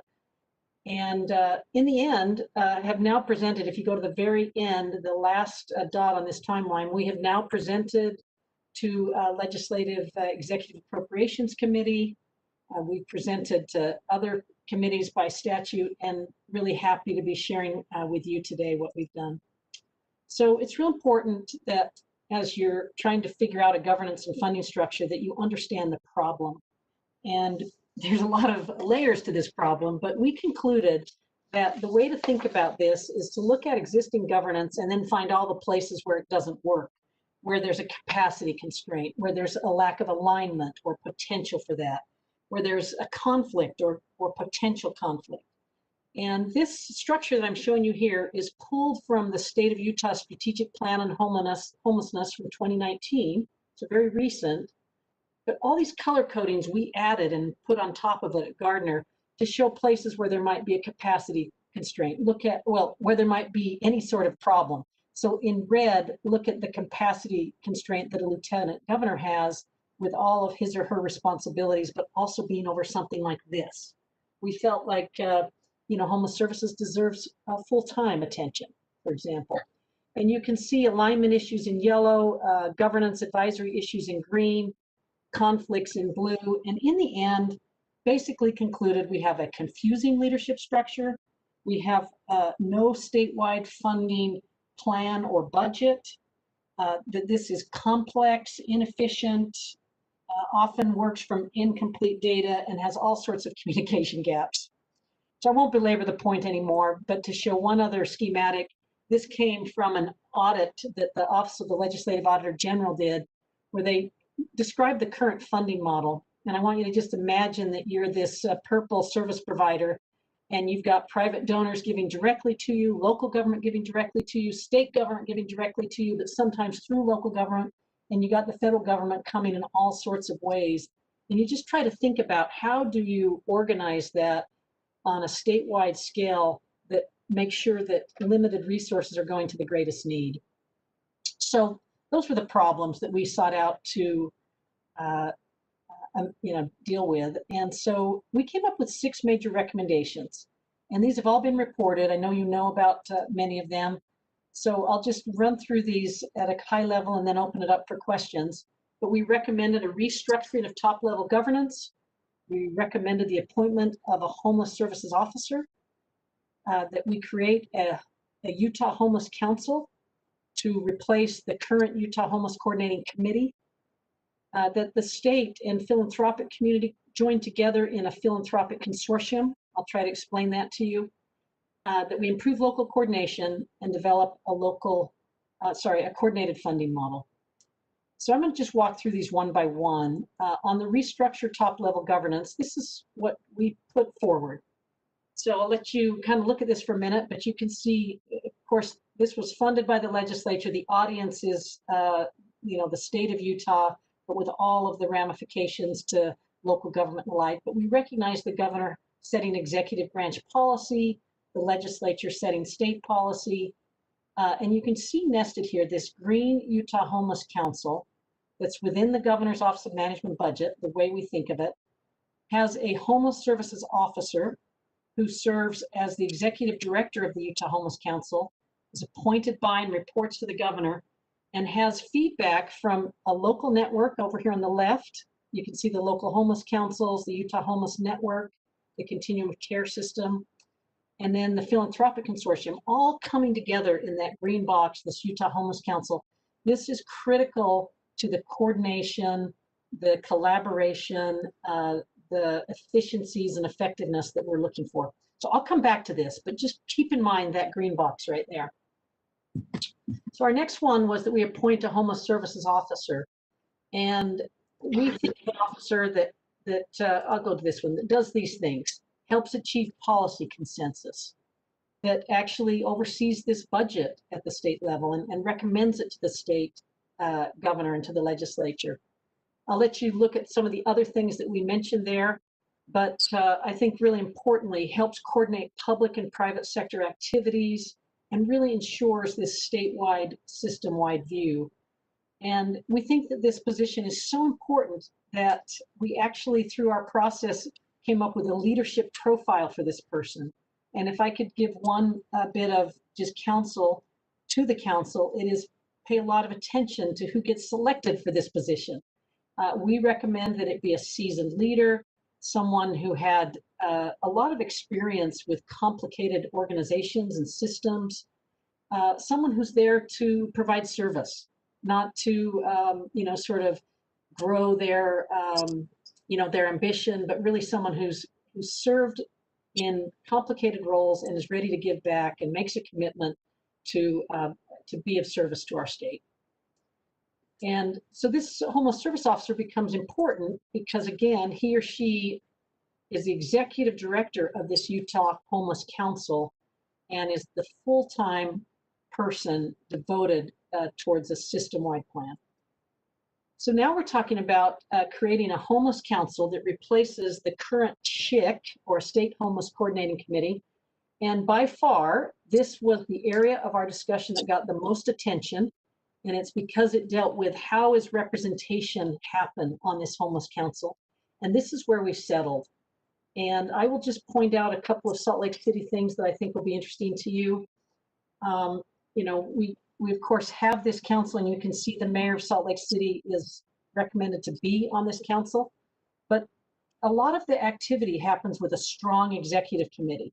So you've got a public sector co-chair, a private sector co-chair, a private sector representative appointed by the governor, the mayor of Salt Lake County. You can see philanthropic leaders. And then we have an appointed mayor that's appointed by these 5 over here, with the idea being that cities that have a resource center, have the ability to appoint someone among them to be over here on this executive committee. And I can't say who that would be, but the thinking was that this would be the mayor of Salt Lake City. So for that, I'll just kind of let you kind of look at that and think through that. The other thing you'll notice here is that we're trying to balance urban, rural, public, private, state, local, executive branch, legislative branch. I mean, there's a lot of balancing going on here. But we do have 5 local representatives, including at least 2 providers that are appointed by the Utah Homeless Network. And so that will come into play in a minute here, but hopefully this is real helpful for you to see this. And then what does this council do? Well, this is where it all comes together, right? Because I had already shown you this green box, that's them. And so what is this green box doing? Well, they're the ones that are enacting the statewide approach to this. They're coordinating all these gaps, the funding gaps. They're approving a statewide budget and really providing this consistent, transparent approach to statewide homeless needs and services. Almost done. The Philanthropic Consortium becomes a really important part of this. I'll go back to this little diagram here where you can see you've got this Homeless Council, you've got the Utah Homeless Network and Continuum of Care Systems where all the local things are happening. But we also have this Philanthropic Consortium, and they form legally because we give them the ability here to appoint people to the Homeless Council. You can see here statewide philanthropic leader appointed by Philanthropic Compact Consortium and a private sector co-chair appointed by them. This is Utah's philanthropic community, and I'll show you the group of founders that are talking here. This is this community basically saying we want to organize, we want to come together. If we join, we can bring more resources to bear because we'll have more confidence that the money's being spent wisely. And it doesn't mean that they can't do things on their own, but they want to create a consortium that provides more continuity to what we do here. Number 5, improve local coordination. And this is complicated, but I'm going to show you a map of how we've proposed that local coordination happen.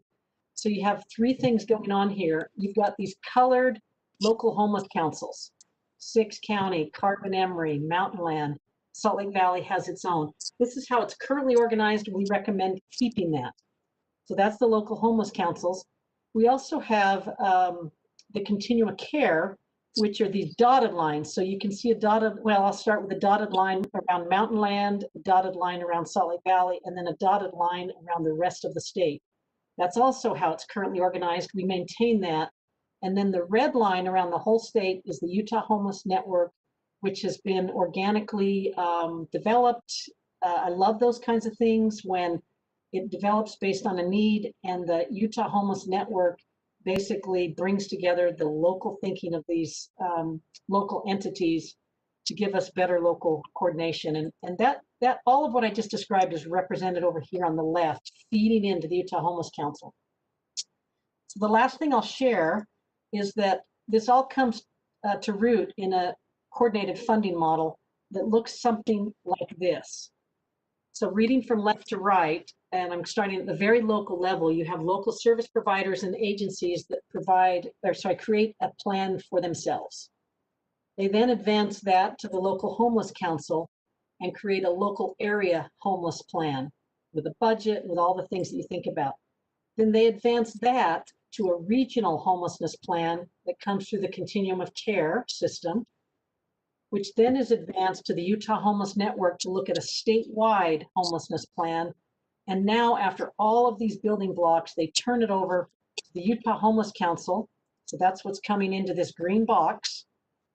And the Utah Homeless Council then, with the representation that we've suggested, reviews and approves a state homelessness plan, identifies unfunded needs, and submits a budget request to the governor to be in the governor's budget and to be considered in the legislative session and to be considered by the Philanthropic Consortium. So in the end, you've got these 6 recommendations that I believe will provide a variety of benefits. And I'm just going to describe those to you. I kind of scribbled them down here. This will be a simpler and more transparent system. It'll be system-wide and statewide, coordinated, I believe be more efficient and effective. It'll save money over the long term. And it has the input and support of this group of people, which was the real service that the Gardner Institute provided. So with that, Mr. Chair, I'll turn it back to you and happy to answer questions. And I do have Shailene available to respond as well.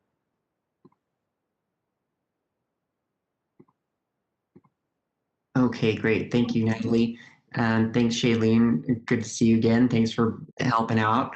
Council members, questions? Councilmember Johnston.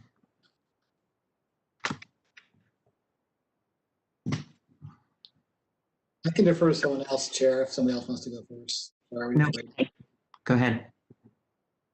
Thank you all very much for the presentation. I agree with what you said for the most part, particularly about governance.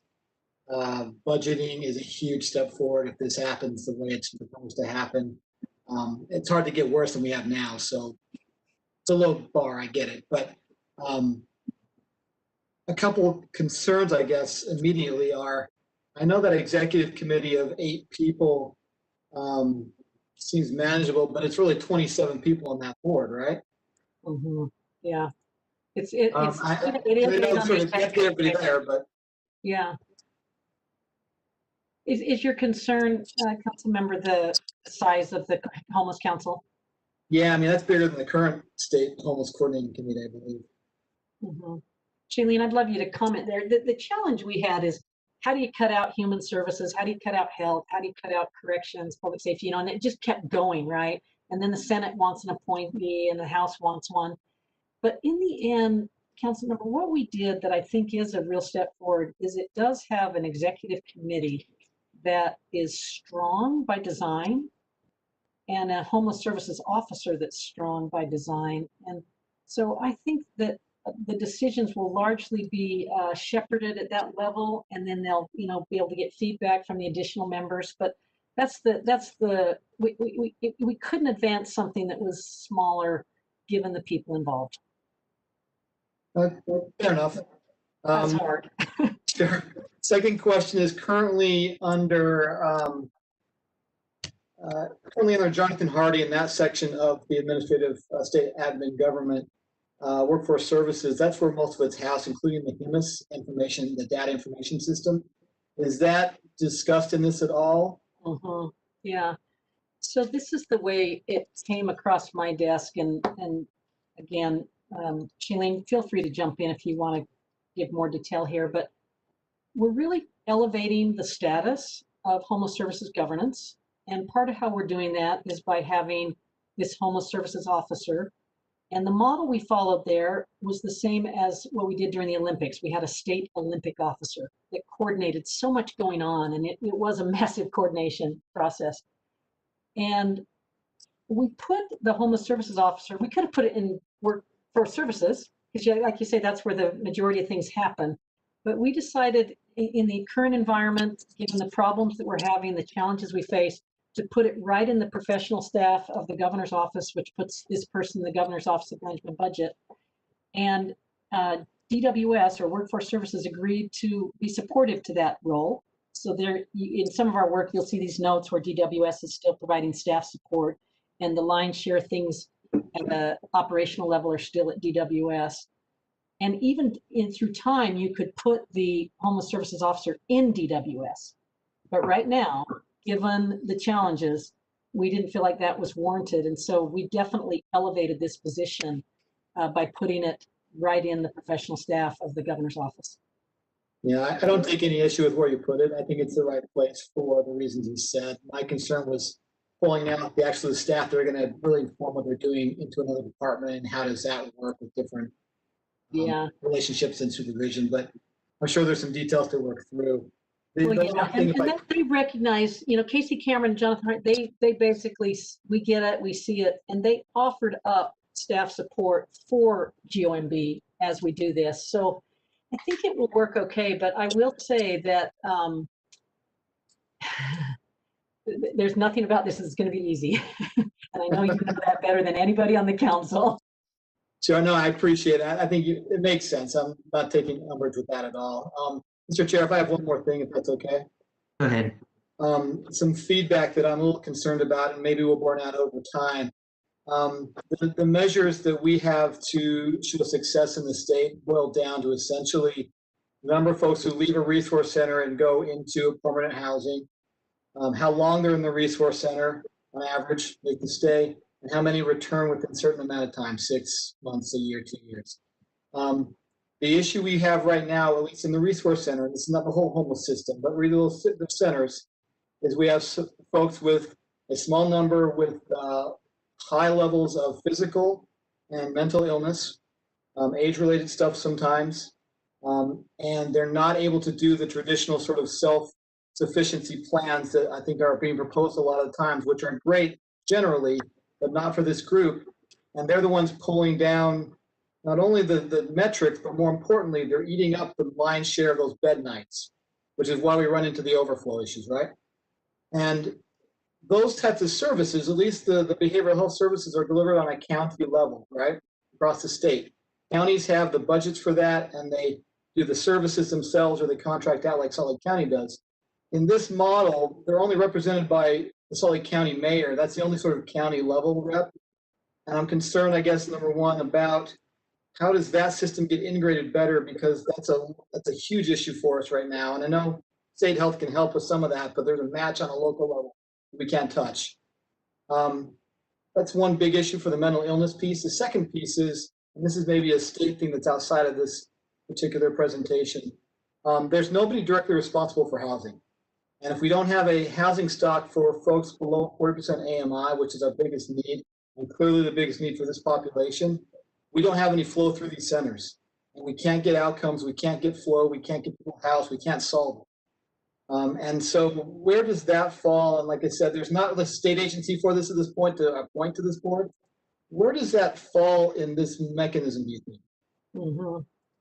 You know, the way I think of it, I'm going to ask Shailene to comment on it, but I will say that in the current model, from the state perspective, at the highest levels, you know who would be thinking about this is the lieutenant governor, which just throws me completely off, because I've worked in a governor's office for so long to know what the demands are of a lieutenant governor.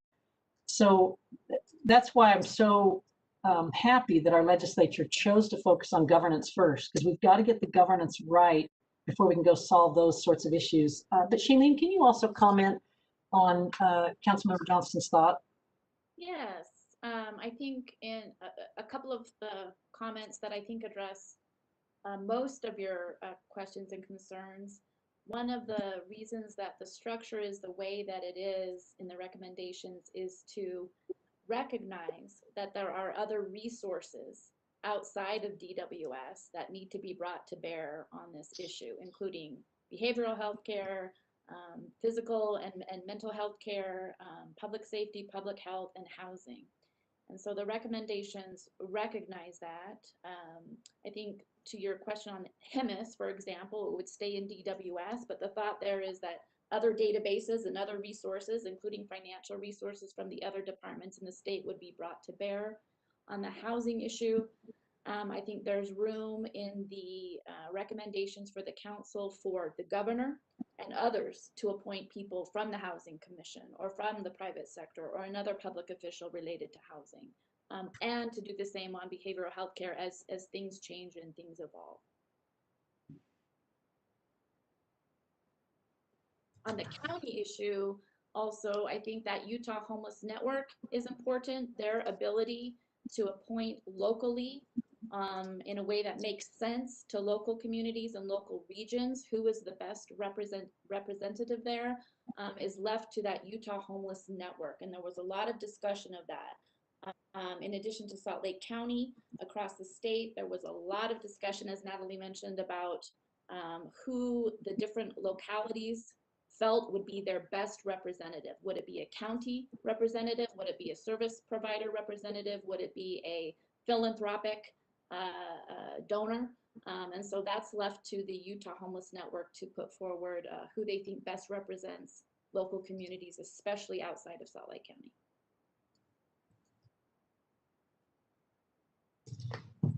Thank you all. Thank you. Councilmember Valdemoros. Thank you. Thank you, Natalie, and thank you, Shailene, for the presentation. So just for practical reasons, if Salt Lake, I see what the structure and what you some sort of clarity of who's in charge of what. So for practicality reasons, I'm thinking, okay, so Salt Lake City, lacks some funding for certain programs that we provide for homelessness. Do we talk to this group to get some support for Salt Lake City, for Salt Lake City's budget, since we're taking a lot of since we're working and providing services for a statewide issue here? Is that how you envision this new group? Yeah. Is this a point group that we go to talk to?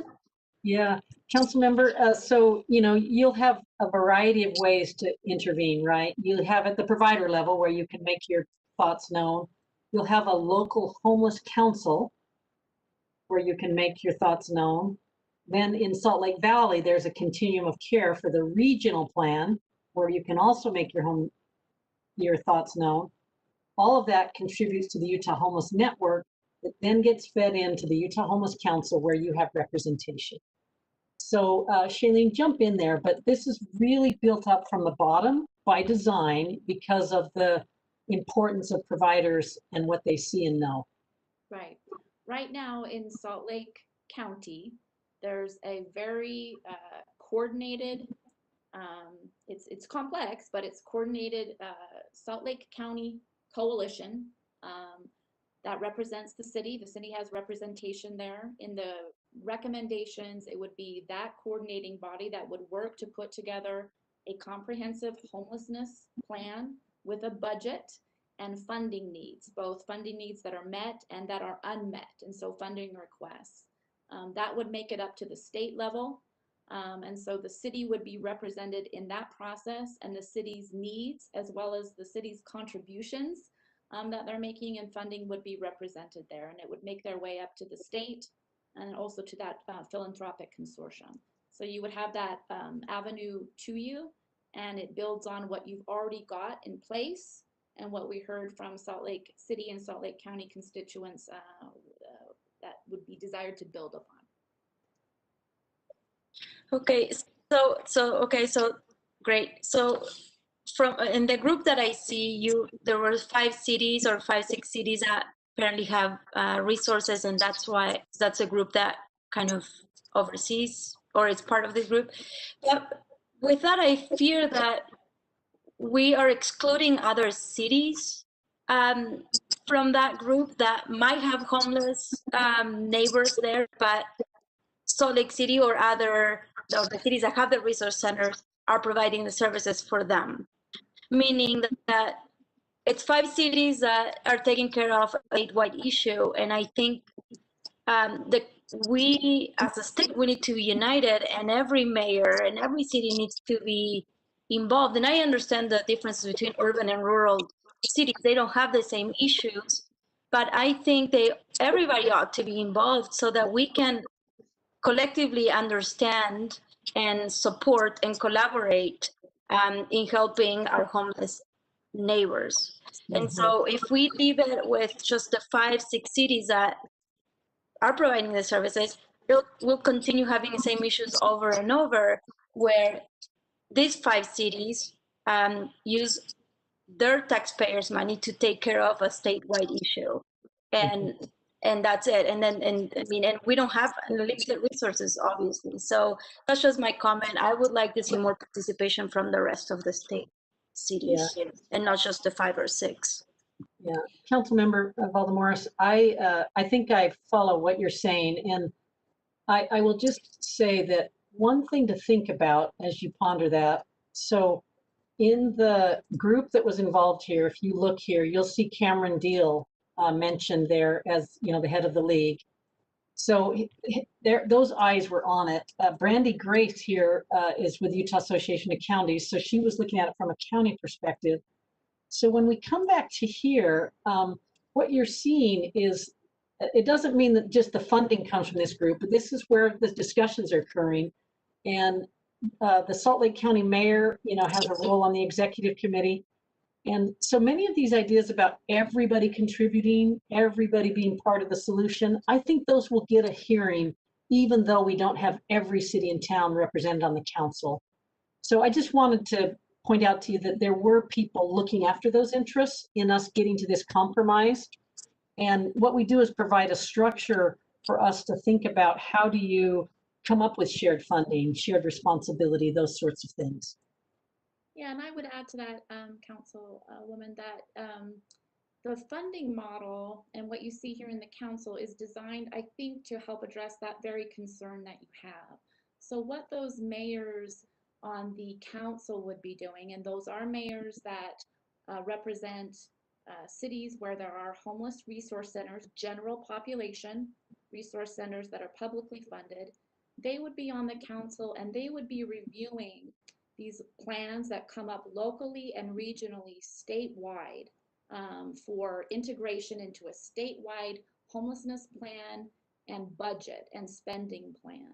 And so one of the things there that those 5 mayors would be doing is reviewing that statewide plan to ensure that there's equity in a range of ways. And Salt Lake City would have particular concerns about that, as would other representatives from across the state. And so it was felt that it's important for those 5 or so mayors who have those resource centers to be on that council for that very reason, to help take a look at what's being proposed and recommended statewide in terms of plans and budgets and spending, and make those concerns known. But what they'd be looking at is a statewide plan, consolidated, that does represent every single city and every single county and every single regional homelessness body in the state. Yeah, thanks, Shailene. I just want to also put this up one more time for the council to contemplate that this is the existing model. And so you start to think about how would you enlist the help of other cities and counties under this model? And we would argue that for the first time, you have a much better chance at it under this model and with this representation. I just fear that, my fear is always that, let's say these 5 mayors done their homework, they know what their needs are, and they're saying, okay, here are our needs for each city, but we need more. So therefore, let's say we need another resource center in Draper City. And then will Draper City, since they're not, just an example, since they're not involved in this process, will Draper City and Draper City mayor said, yes, absolutely. We should, go ahead and let's build a resource center here to help our own homeless neighbors. So that's what I'm trying to get. I'm not sure how to solve that, but I think the more people involved earlier to try to understand the issues that cities like Salt Lake City have with our homeless population, that might not be the same in Draper, might not be the same in Riverton and in the rest of the state, but I think they ought to know and they ought to participate and do a lot for their community as well, and take a little bit and alleviate a little bit of the issues that we have in Salt Lake City. It's taxing in our city and our taxpayers and our residents and our community and our businesses. So that's very well stated. Yeah, thank you. Mr. Chair, could I make a comment about Anna's concern or to that concern? Yes, go ahead, Mayor. And Natalie and Shailene, thank you for being here today. It was great to be a part of that process. Anna, of course, I share your concern and your desire for, and I think the council's desire for other cities to be more engaged. And I agree with Natalie that this is, especially creating that position in the Governor's Office of Management and Budget, is probably the most effective way that we've ever contemplated to get more counties and cities on board. But that position that's on the executive committee that is for a city who has a homeless resource center, of which there's 5 of us, and the dialogue in the planning process among those 5 mayors was that hopefully Salt Lake City would be appointed and picked. But I think the trade-off that I saw, instead of insisting that that's Salt Lake City's position, to me, that would have perpetuated, we are always the ones who are at the table. We're always the city you're going to rely on. And I want to see these other cities at the decision-making table instead of us sometimes. So I can argue both sides of Salt Lake City either having a fixed position or not, but I sided with the other cities selecting that also because I think no matter who the 5 cities select, we're likely to have their back when they make decisions. And Salt Lake City needs that kind of support so that if we end up as an executive committee or through the process with the local coordinating councils having to or getting to make some system changes, which need to happen, everybody's bought in, and we just don't have that yet. So anyway, I think that the structure, although we can poke a lot of holes in it from different directions, is a very, very good outcome that I have confidence in us coming up with a more collective approach than we ever have before. Thanks, Mr. Chair. Thank you. I just have a question, and I am not really sure the best way to articulate it, so I'm going to try to do it as I go. So apologies. 4 years ago, almost 4 years ago, we had Operation Rio Grande announced, and that was supposed to be sort of the roadmap and the guiding plan for getting us through the next couple of years. And in my assessment, the first phase of Operation Rio Grande was really the only phase that was accomplished, which was having a big police presence and focusing on the criminal element, as it was referred to. And then there was supposed to be the follow-up with providing housing and services and the dignity of work and all of that was laid out. Now it seems like we as elected officials are going back to the public and saying, okay, there's been a new plan, which I really appreciate, and I'm not minimizing in any way what that Kempsey Gardner has done, but explaining to them we've got a new plan, and it's going to. How does this account for the fact that we didn't really follow the roadmap in the previous plan? Is it because the previous plan didn't have the governance structure that your plan proposes, or how does this plan translate to seeing to residents seeing a noticeable improvement, and to people's people who are unsheltered? How does it translate to them seeing an improvement in the services we offer? You suggested that you didn't know how to express it, and I think you expressed that so well.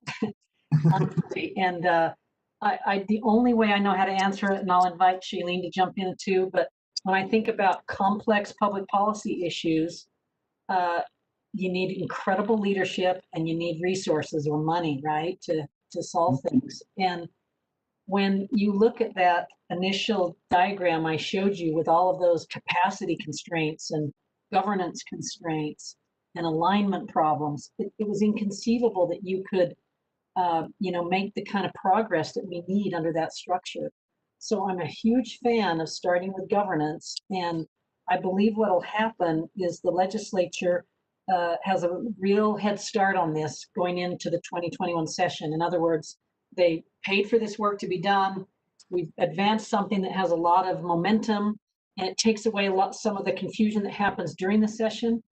And Chair, when you get to the other end of this session, what I believe you'll have is a homeless service officer appointed, a homeless service council that's deployed, and now they can start getting to what you referred to, I think, is the second, third, and fourth stages of the Rio Grande, because we absolutely have not gotten to where we need to be.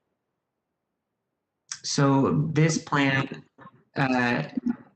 still respects sort of traditional roles of the cities providing, addressing like sort of the neighborhood element, the council, or excuse me, the county addressing the services element, and then housing kind of being on all three levels of government. Yes, that's my understanding. And Shailene, will you jump in there? Yeah, I think I would say a similar thing. I think this is not a replacement plan. It's a plan for governance and leadership and kind of process so that plans like Operation Rio Grande, all the phases of them, or phases that Salt Lake City would like to see more heavily emphasized or continued, could continue, and that the resources for them would be identified, needed, the ones that are needed and the ones that are unfunded. And so those plans would be able to continue and be clearer and more transparent. What was the priority for Salt Lake City in something like that? What the city thought would need to be more strongly funded, where the emphasis should be.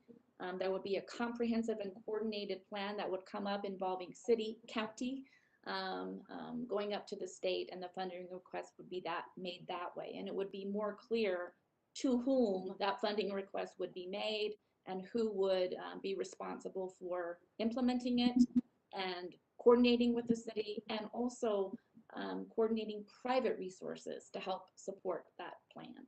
So it would be a continuation not only of Operation Rio Grande, but what the city would like to see in terms of emphasis on homeless solutions.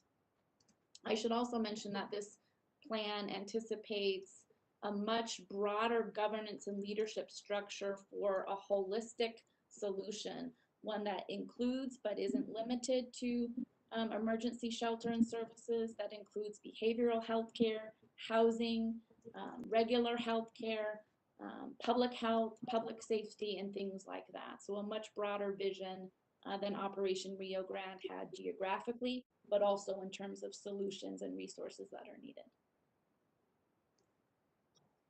And you also think it, because of the governance structure, that it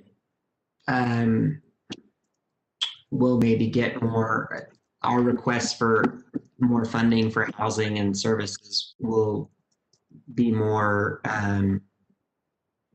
like well organized or more credible with the legislature? I think they would be more visible. They'd be guaranteed a voice, and you'd also be able to see what the city was requesting in the context of regional plans, countywide and statewide, and see what was needed and where. So you'd have a mechanism that the city and providers don't have right now for putting forward a plan with a budget and requesting resources for it. You'd also have a person full-time dedicated at the state, this homeless officer, to help work with you all along that process. So this is not envisioned as someone that you're just handing over a request to, but someone that's helping to construct those plans and also coordinate resources.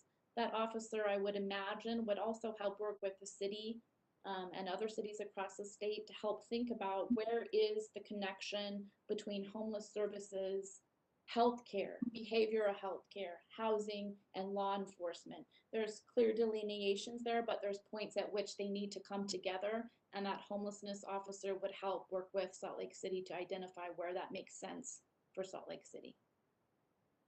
Okay. Oh, sorry, I have one more question. Dan, do you want to go first?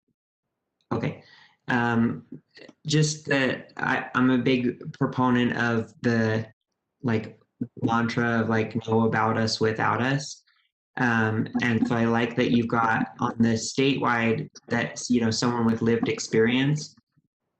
I would like to see more input from people who have this lived experience. Do you think that there's do you think there's an opportunity for that on the regional councils, or how do we get more input from people that either are living unsheltered or have been unsheltered, and getting their voice involved? Do you want me to respond to that one, Natalie, or do you want? Yeah, you can. Shailene, I put up this thing again, right? You can see it, the council, and I just was going to note there that you see these 5 local representatives, including Yes. providers.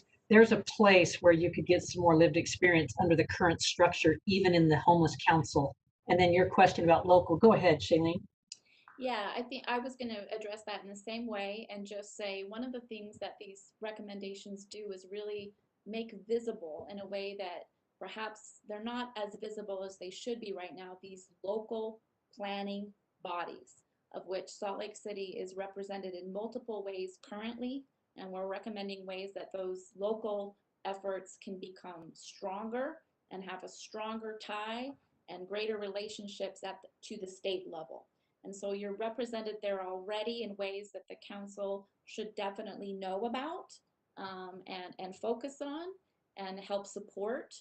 And those local and regional efforts are really what's building up to the state level. So you'd want to have, if that's one of your primary concerns, strong representation there at the local level. And again, you've got a very complex but very organized local and regional planning effort in Salt Lake City and Salt Lake County. So you'd want to take a look at that and make sure that lived experience is very well represented there. And there's many opportunities to do that, including sending more folks with lived experience up to the state level, if you so choose.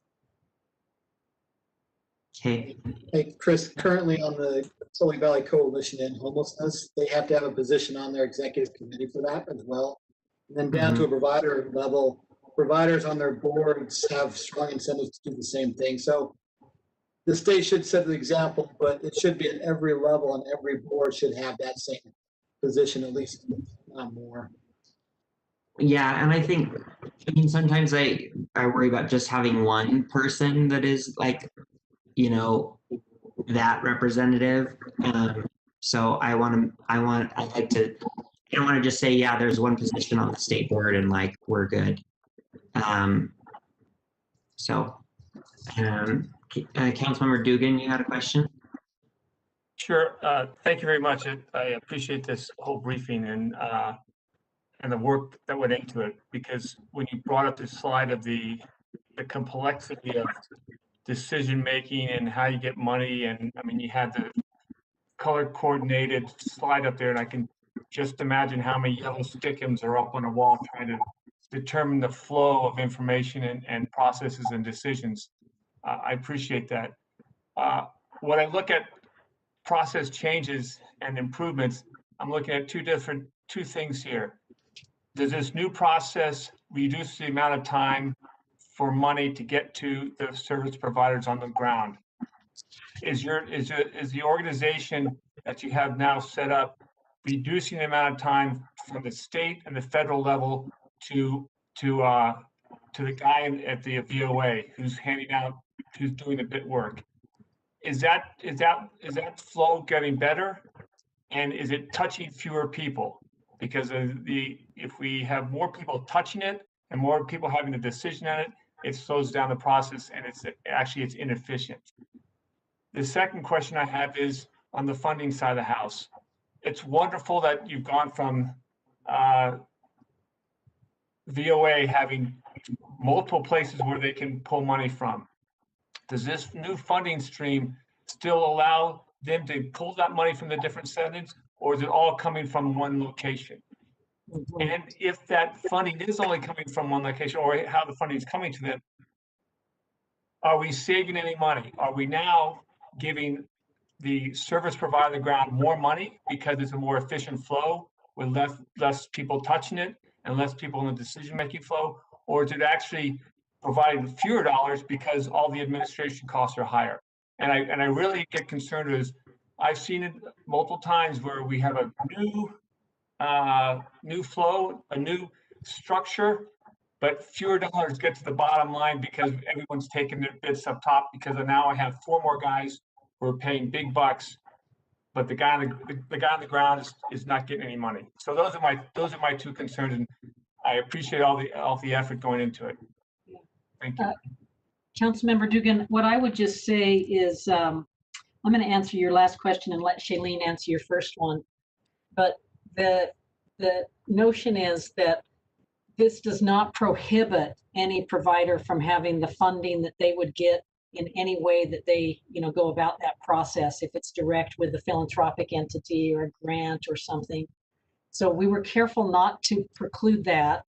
Shailene, I'm going to go to you because I think these points about multiple touches, multiple people, lengthening the time rather than shortening the time are really legitimate, and it's important that that not happen. And I think you're the best person to respond there. Yeah, I think the way that I would answer that is, one, I think the recommendations try to streamline the process by which providers can access funding from both the private sector in Utah and the public sector, and also align that. Now, it's going to be difficult to implement, but align it better with the process that they're already required to take to request federal funding. So some careful thought has been put into that. Also, I'm going to interrupt there, Shailene, to just say that's part of why we didn't go shake up the local system. I'll put it up again, but when I put up that map, hang on one second. This map, our original proposal here looked quite different, but in the end, we just recognized we were shaking it up too much, and these systems were working, and this Utah Homeless Network liked the outcomes they were having. And I hope, you know, that those of you that are close to this, I know so many of you are, agree with that, but we intentionally did not shake up the local organization other than to just name these local homeless councils to give them continuity with the Utah Homeless Council, but these already exist as local homeless coordinating committees. Okay, Shailene, keep going. Right.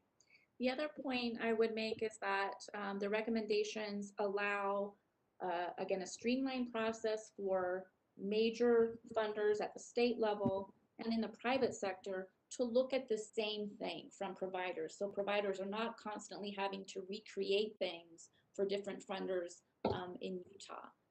That said, I think a lot of the questions that you have are very good ones that can't yet be answered because the process that we're streamlining is also one that doesn't quite yet exist, right? So as we talked about, there is no statewide budgeting or planning process yet. And so we're putting that together, but we're building on existing efforts and streamlining them to some degree.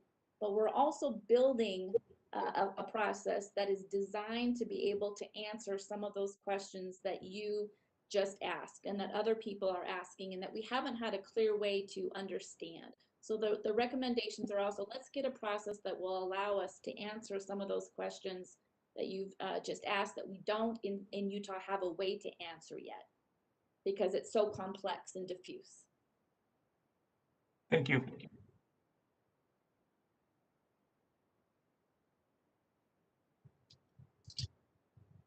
Okay, any other questions? Oh, Councilmember Johnston. Not really questions, Mr. Chair. I just want to maybe revisit the first thing I said about the 27-member board. Natalie Gochner said it well. You got to have everybody wants a seat at the table, so they feel like they're part of the process and they have buy-in. To on this point, a really positive benefit and one way to evaluate this potentially would be: are the private philanthropic community members and boards, do they feel more comfortable giving money and coordinating that giving? Because I don't anticipate we're going to have more federal or state funds. And we've got to streamline, like Dan said, but I think one of the things we don't talk about much is if there's a strong sense of distrust or just wariness from the private money sector, and the same group of people they put up on the board earlier are being asked by everybody for the money, it creates some chaos. And if they don't see some real coordinated outcomes, a lot of those funders don't want to give anymore. And so maybe one way to evaluate success in some way for the governance model is get the actual governance model working. It feels more accountable, but how comfortable do the private donors feel in the system? If they feel more comfortable and they're going to give more, we're going to have more resources. If they don't, we're going to struggle as badly as we have, if not worse. Yeah. Councilmember, I want to respond to that by just saying just a really brief story.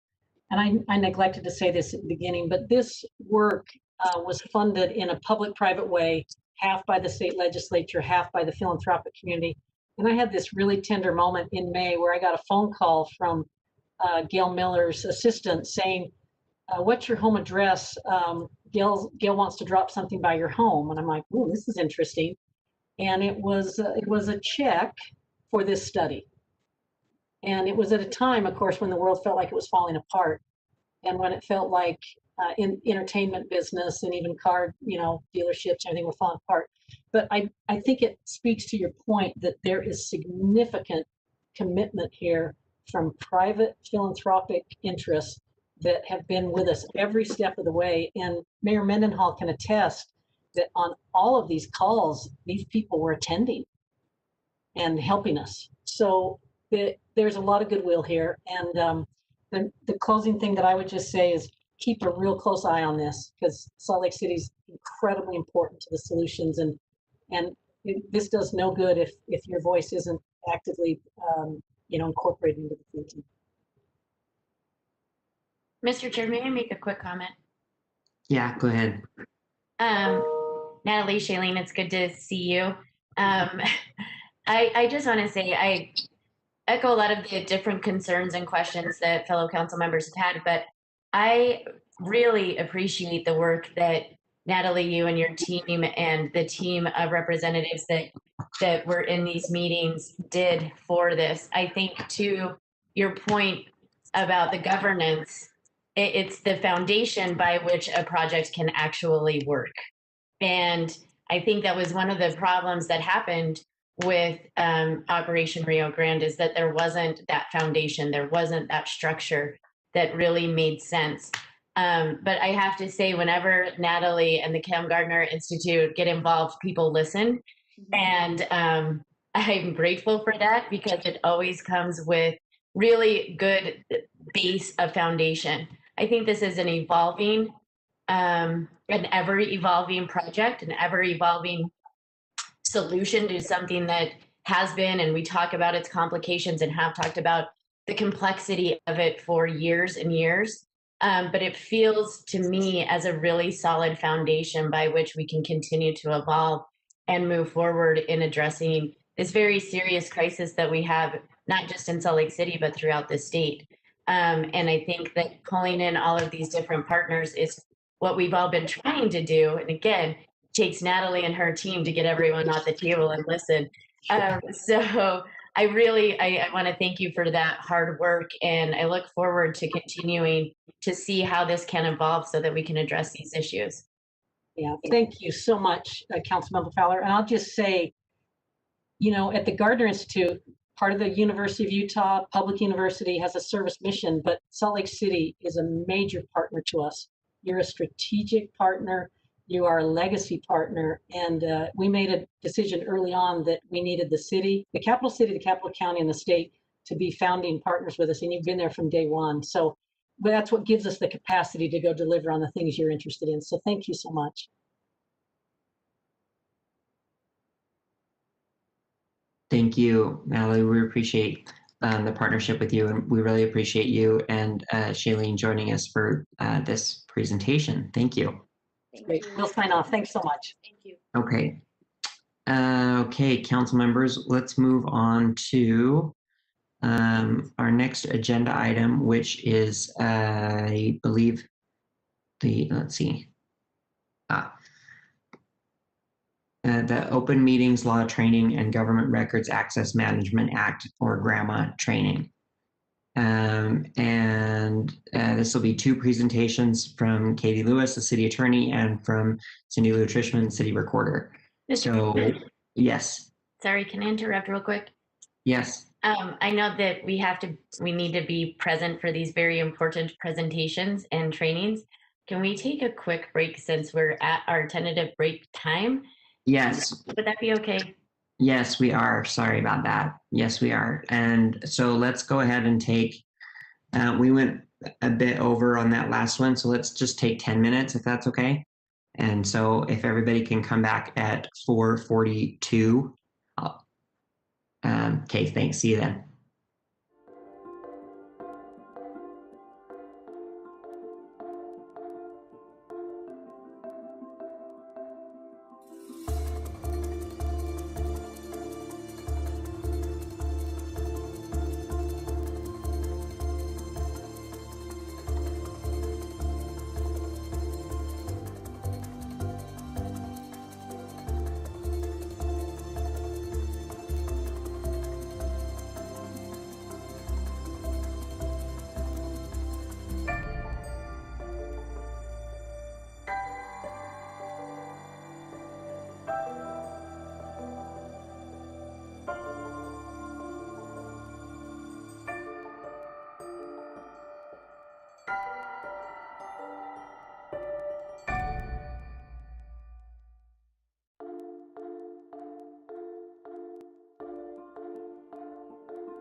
you. Agenda item number 6, which is the Utah Open Meetings Law Training and Government Records Access and Management Act, or GRAMA training. Cindy Lou, were you going to start us off, or was Katie going to go first? Oh, there's Katie. Hi, council members. How are you? Happy New Year.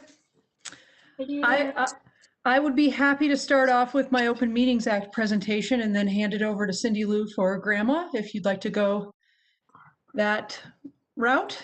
Perfect. Let's do it. Great. Amanda, I had a PowerPoint. Wonderful. Here it is. This is your annual Open Meetings Act training for both the City Council and the RDA Board of Directors. We do it all as one training.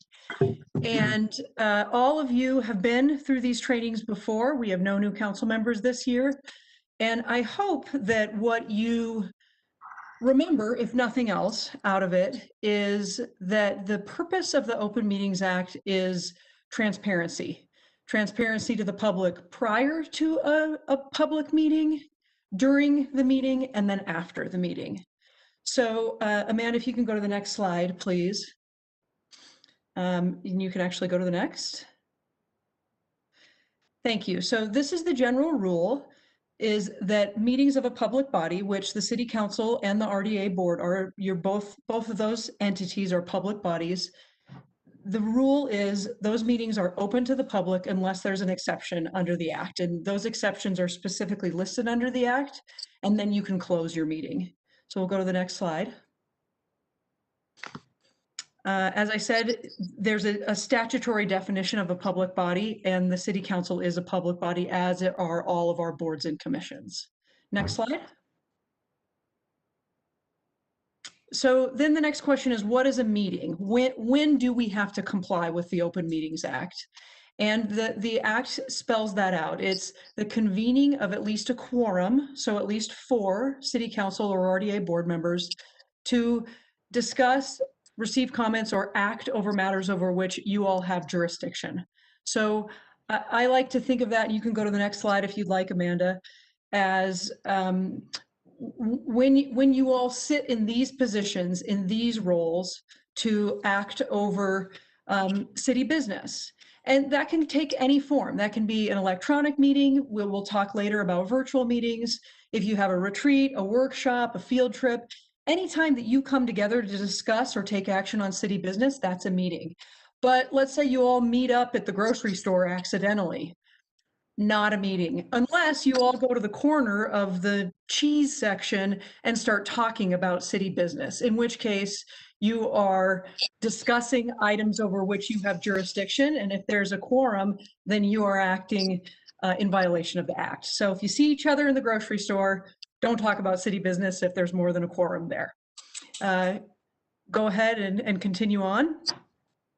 And you can continue past this slide as well, Amanda. Thank you. So again, when you think about the overarching reasons for the Open and Public Meetings Act, the first is, how does the public know that you're planning to meet? And that is by providing public notice. And these have changed a little bit under our current virtual rules, but when you go back to meeting in person, these are the rules. The public notice needs to be posted at your principal office, on the public notice website, and published in a newspaper of general circulation. Now, that also is going to change because our newspaper of general circulation is only publishing once a week. So there are many nuances to that, but our staff and the city recorder's office keep track of it and ensure that those meetings are published. So you can go ahead and go to the next slide, Amanda. And then you probably, I know you've talked in previous meetings and this meeting about your annual meeting schedule. So not only do you have to post your meetings 24 hours in advance, but you also have to tell the public when you're meeting on an annual basis. So if somebody wants to attend every single meeting, they know when they're going to occur. It doesn't need to be revised if you have a special meeting, and you do throughout the year. If a matter of urgency comes up, have a special meeting. You don't need to revise your whole annual meeting schedule for that. But let's say you decided, we have so much work to do, we have to start meeting every Thursday, then you would need to revise your annual meeting schedule. Go ahead, Amanda, to the next slide. So once you publish your annual meeting schedule, you also have to publish your notice of every meeting. That has to occur at least 24 hours in advance, although your staff typically publishes it 3 or 4 days in advance. And then the agenda has to have enough meat in it, enough content that the public knows what you're going to talk about. So an example I often use with other boards is if somebody just puts on the agenda, Katie Lewis, city attorney, is coming to talk to us, the public might think like, ooh, this is going to be some really meaty legal stuff. And then I show up to train you on the Open Meetings Act. That may not be what they want to listen to me talk about. So the agenda has to have enough substance in it so that they know what you're going to talk about. Go ahead to the next slide. So that's, I got ahead of myself. Reasonable specificity. And if there are matters that are not on the agenda, there are some instances where the council can talk about it. And what the Open Meetings Act says is that if it is raised by the chair or a member of the public, the council can talk about the item, but you cannot take action on it. So often you all in your public comment, there's somebody who speaks and maybe they bring up something that's really important.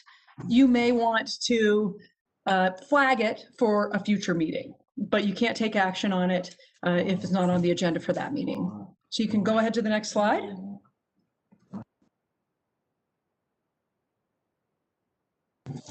Okay, so there are some times when you need to meet and you cannot meet your 24-hour notice. And man, 2020 was the year that could have been an issue.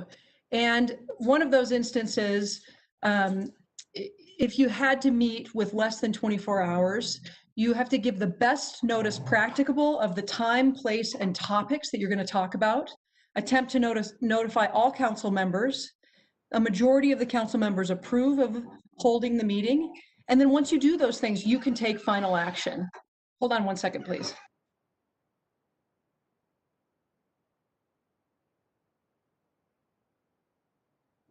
Sorry, logistics. So you can go to the next slide, Amanda. So as I said, the general rule is the meeting must be open, but there are some times when you can close meetings. So we can go ahead and go to the next slide. And the act specifies when you can close a meeting, and we'll go through those. If Amanda, you'll go to the next slide, please.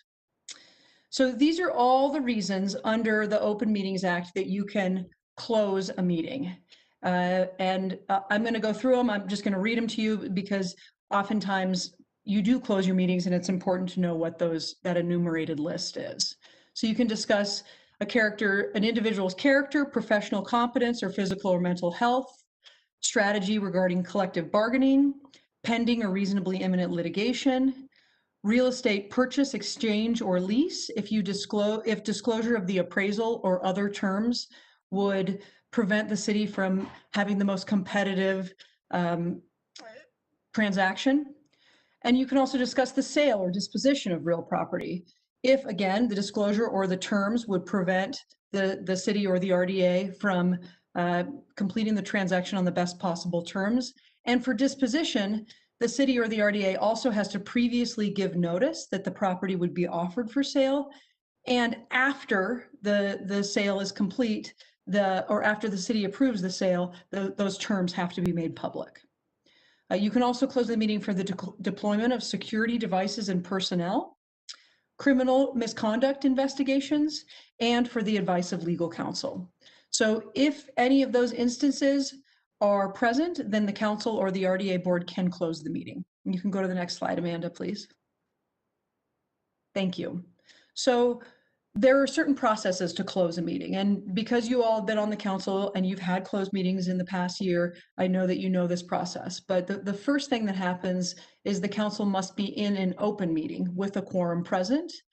And then 2/3 of the council must be present and vote to approve closing the meeting and publicly announce and enter into the minutes why the meeting is being closed. Now, it doesn't have to be specific. It doesn't have to say because we're going to buy that property on the corner of X and Y street. It's we are closing the meeting to discuss the acquisition of real property. You can go to the next slide, and it has to be a roll call vote. Okay, so again, going back to the umbrella of transparency, after a meeting occurs, the public wants to know what the council or the RDA board has talked about. And so there are different record requirements for an open meeting and a closed meeting.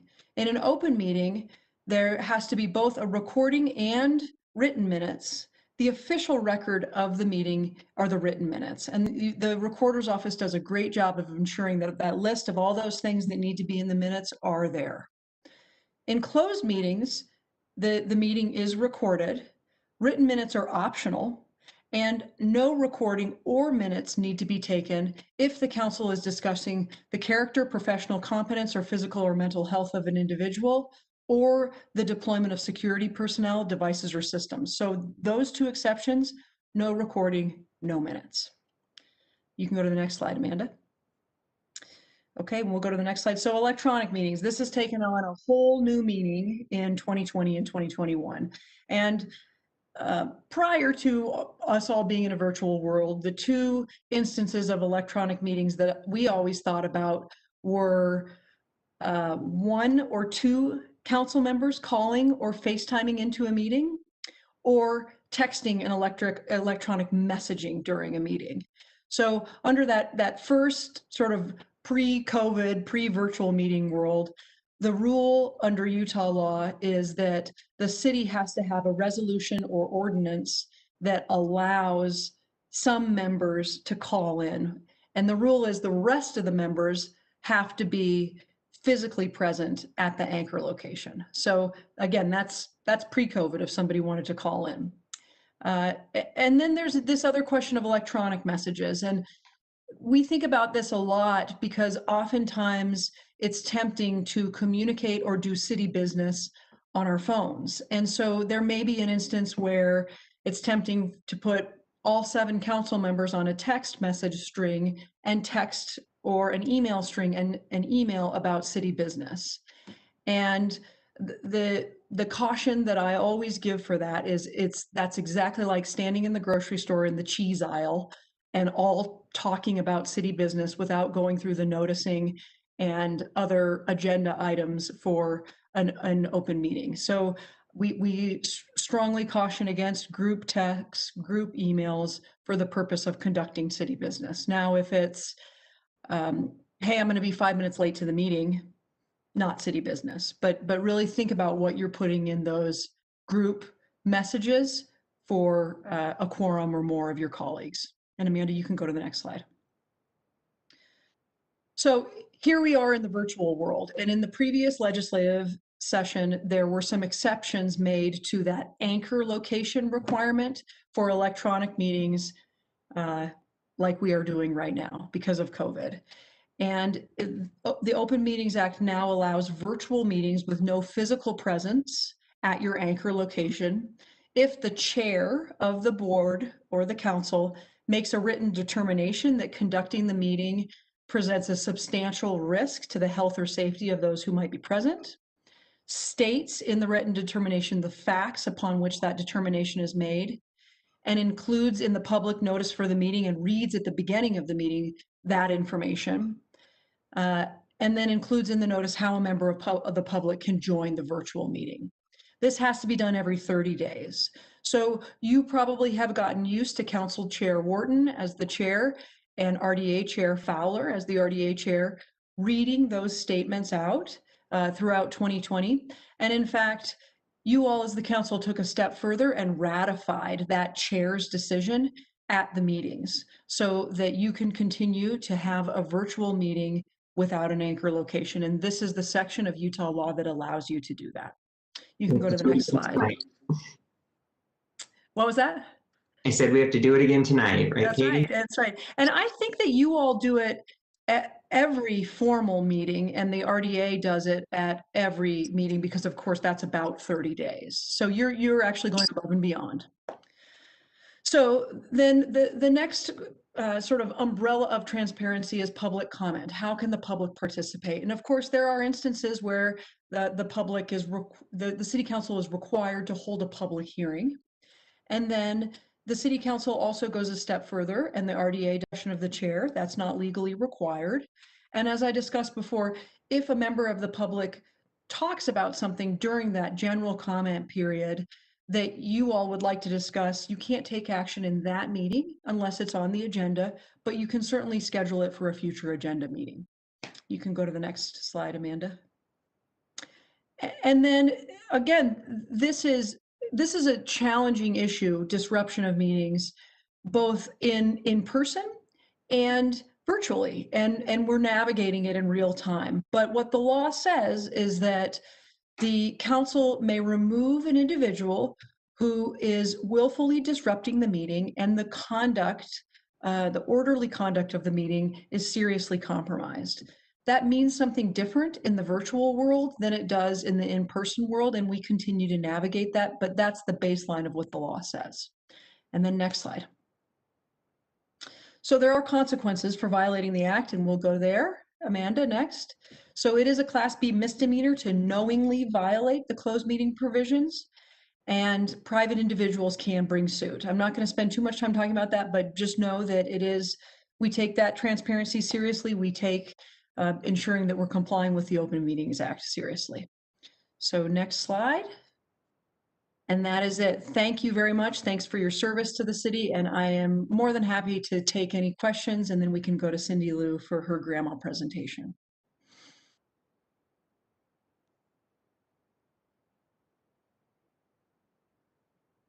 No questions. Okay.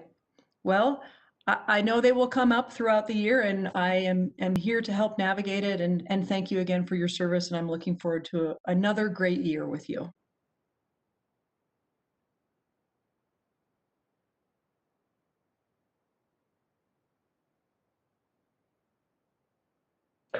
Oh, sorry. It said, thanks, Katie. Cindy Lou, go ahead. Okay. Amanda, I also had a presentation. Thank you. So I'm happy to be here with you all and excited to just talk about more of the Government Records Access Management Act, which also reinforces the position of transparency which Salt Lake City supports and actively, I feel, engages in distinctively. I appreciate it. So go ahead to the next slide. Utah enacted the Grandma Law. It's commonly referred to as Grandma Law in 1991 with a legislative intent to promote the public's right of way of easy and reasonable access to unrestricted public records, to specify conditions under which the public interest should be allowed access to the records, and to prevent the abuse of confidentiality by governmental entities. This act is to establish fair and reasonable records management practices. And as you are all aware, due to our electronic circumstances, some of these records have increased, the creation of them. And so the volume of information transpiring electronically is high. And it's important that every city employee across the board considers the data that we're transmitting and the tone that we use, the professionalism, and also that we consider legal components to documents that we create. Go ahead to the next slide. This is just a great teeter-totter display of the public's right to access of records and the subject's right of privacy. And that's what this law or this act tries to impose. If you'll go ahead to the next slide. So there are 4 different classifications of records. It includes public, private, controlled, and protected. I will briefly mention them. I did list a larger but not exhaustive list of examples in the memorandum provided in the packet. Public records include certificates of occupancy, final audit reports, budget reports, minutes, agendas.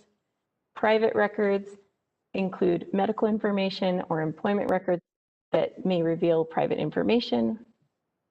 The data in a private record would disclose or constitute a clearly unwanted invasion of personal privacy. That's what we're looking for in private records. Controlled is generally psychological data and is very strongly controlled, where we want to be respectful of individuals' private rights to that information being protected. And the last is actually the protected category. And those records are generally subject to attorney-client privilege, or the disclosure of which may jeopardize the life or safety of a person or the security of governmental property. So again, that's just a very brief list. The connection from classification takes us to the next component, which, if you could go to the next slide, is actually referred to as our retention schedule. Each department in the city has a retention schedule which identifies the record, how long we should be keeping the record, and is sanctioned by the state. So the Recorder's Office works with the state to confirm that retention schedules are in order. When we abide by the retention schedule, it reduces costs associated with litigation and controls the volume of records stored. If there's any interest in reviewing, I know that the council is currently under review with retention schedule items, and we are looking forward to continuing discussions on those. I'll go ahead to the next slide. This is the city's records portal. You can see in the small, well, in the larger yellow box, the little shaded yellow box, it indicates the locations where we have open data and public information available for the public to seek content that they're interested in. We will be updating this through the year of 2020 with more access to content that the Recorder's Office maintains. And then just below that, in the smaller blue squares, there's also a public records archive, which provides published requests that have been previously requested. And if other people want the same information, they can seek for it there, or they can submit a GRAMA request. And that takes me to the next slide, which just is a brief graphic of the 2020 GRAMA volume. I did just a small snippet of our statistics this year because I certainly would love to hear more of what statistics you're interested in receiving. And I can provide that in a written update if you'd like. I just wanted to focus on the volume this time. The police records by far and away outrun us all in GRAMA requests with over 13,000. The police captured the airport records for part of the year because of the inclusion of the airport police into the Salt Lake City Police. So the airport's numbers went down a little bit. Fire still is over 500, and the city is closer to 800 for the year 2020. So our total is compared, we're looking at the numbers just to confirm everything is as it should be, but it is still rising from 2019. You can go to the next slide, please. The response time for GRAMA requests by state law is 10 business days for all requests, or 5 business days for an expedited response. And we do strive to make this occur, particularly with those requests from the media. We still try to navigate to get clarifying content requests when we come upon those specifically expedited requests. We want to make sure that we can narrow down and obtain the materials that they're seeking. All right, and the next slide. There is a process for denials and appeals. There are 30 business days for someone to appeal a denial. If we do not send a response in the 10 days, it is considered a denial. So we do strive to make that 10 business days. And the city has 10 business days once the notice of appeal has been received to provide a response to the appeal. In the year 2020, we had 12 total appeals. 3 are pending, 4 were settled, 2 remain in the State Records Committee.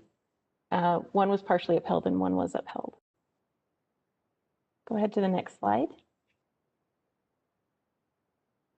So as Katie mentioned, electronic messaging is a big component of your business, and email is one of those. I've been privy to the number of the volume of emails that the council receives, and it's a remarkable amount, and whatever we can do to help facilitate the management of that, I am happy to do that as part of the Recorder's Office. So part of what I wanted to share is that we have proposed a policy of a 7-year retention on email. That proposed policy is included in the memorandum I provided in the packet.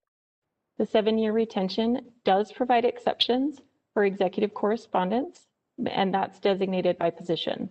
So elected officials, attorneys, department director positions are listed in that exception space, where if you identify that it is an executive correspondence and needs to be retained for a longer period of time than the 7 years, then it gets placed into a system where we can more collaboratively locate the information when requests are received.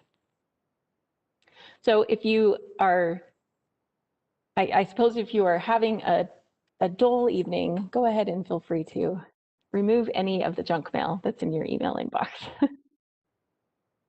Go ahead to the next slide. And this next one, I just appreciated this next slide is just what does success look like to the recorder's office? And I am a believer in each one of these goals, that we increase education and communication about records and management of those records, to maintain up-to-date business, applicable retention schedules, to collaborate. We have started meeting as of last year, 2020, as the records committee, and we have records officers that we meet with and discuss different concerns. And they were part of, we included them in some of that email draft policy review. All of those things will help us realize cost savings and efficiency opportunities and transparency. So that's actually all that I have today for GRAMA. If you want to go to the next slide, it just asks if there are any questions. Mr. Chair. Yes, go ahead, Councilmember Fowler. Thank you. Hi, Cindy Lou. It's so good to see you. Hi, Chair Fowler. Chair-elect. Nice to see you. On the graph of, I don't want to add too much work. It's just out of curiosity more than anything. What sort of the breakdown of that city general slice of the pie was? I can understand the other reasons people may ask for fire and police and airport, but just that general kind of, where are we getting the most requests and for what in that general? Obviously, I know you have a ton on your plate, so it's more out of curiosity than anything, if that's available at any point. It will be, certainly, and I'd be happy to provide an informational memo to the council about more of the, with more information about the statistics broken down by department. We've also considered review by attachments, just if we're increasing the material that because we're all in an electronic world, if we're increasing that distribution, our time of creation to closure, all of that. I appreciate the question, and we will certainly provide a breakdown. Thank you. Thank you. Yeah, I think that to your point, Cindy Lou, of how much time your staff is spending, the staff is spending, how long it takes to get from point A to point B to delivery, that increase, just so as we're coming up on budget seasons and things like that, if we can be aware of the amount of work that is going into an increase in these GRAMA requests. Great, thank you.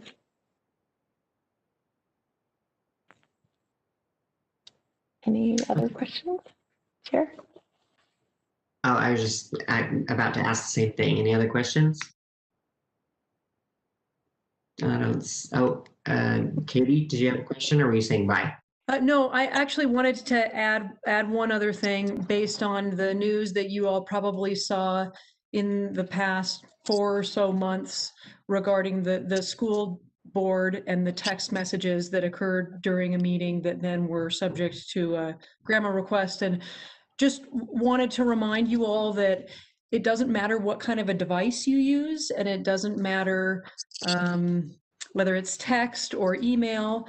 If you are creating a record and doing city business, it may be subject to GRAMA. So just a general reminder that what you put in writing may be subject to a GRAMA request, and be sure that it's something that you wouldn't mind having, on the front page of the newspaper. Okay. Thank you, Katie, and thank you, Cindy Lou. Appreciate that, and thanks for the advice as well. Okay, that brings us to agenda item number 8, which is SLC Emergency Management Update 2021. With us, we have Eric Witt, Emergency Management Training Program Specialist, Audrey Pierce, Emergency Management Critical Infrastructure Liaison, John Flint, Community Preparedness Coordinator, Kenja Renee, Emergency Management Multi-Language Media Outreach Coordinator. All right, thank you, Councilperson, and thank you guys for all giving us the time to be able to do this training. I had a slideshow, if I can get that up, and we'll get started because I know we're running short on time. All right, thank you guys for all coming in. This is our annual emergency management training. This is kind of going to go over how the city responds to some of the bigger disasters that we have. We are currently in an actual emergency operations right now at the level 3, but I'll go through each one of the levels and kind of what the EOC is and kind of what the responsibilities are of some of the council members and some of the policy group members. First, I want to start off with this slideshow is it's very wordy, and there's a reason why it's very wordy. That way you can save this if you need to, throw it on your computer. So if you ever have any questions, you can bring it up and you can bring up answers to what kind of levels we have or any other type of information you need. So next slide, please.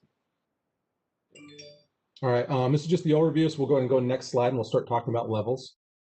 So the city divides up their emergency responses into levels. It's the same as the county, it's the same as the state. We're going to go over what we have is we have the 3 levels that we have right here. Level 3 is this is a disaster that requires a little bit of extra help. It might require a unified command, it might require a policy group activation. Normally it doesn't. Normally, a level 3 does not have any kind of extraordinary legal authorities or any kind of resource requirements, but it can. Right now, we are currently in the process of being in a level 3 for COVID.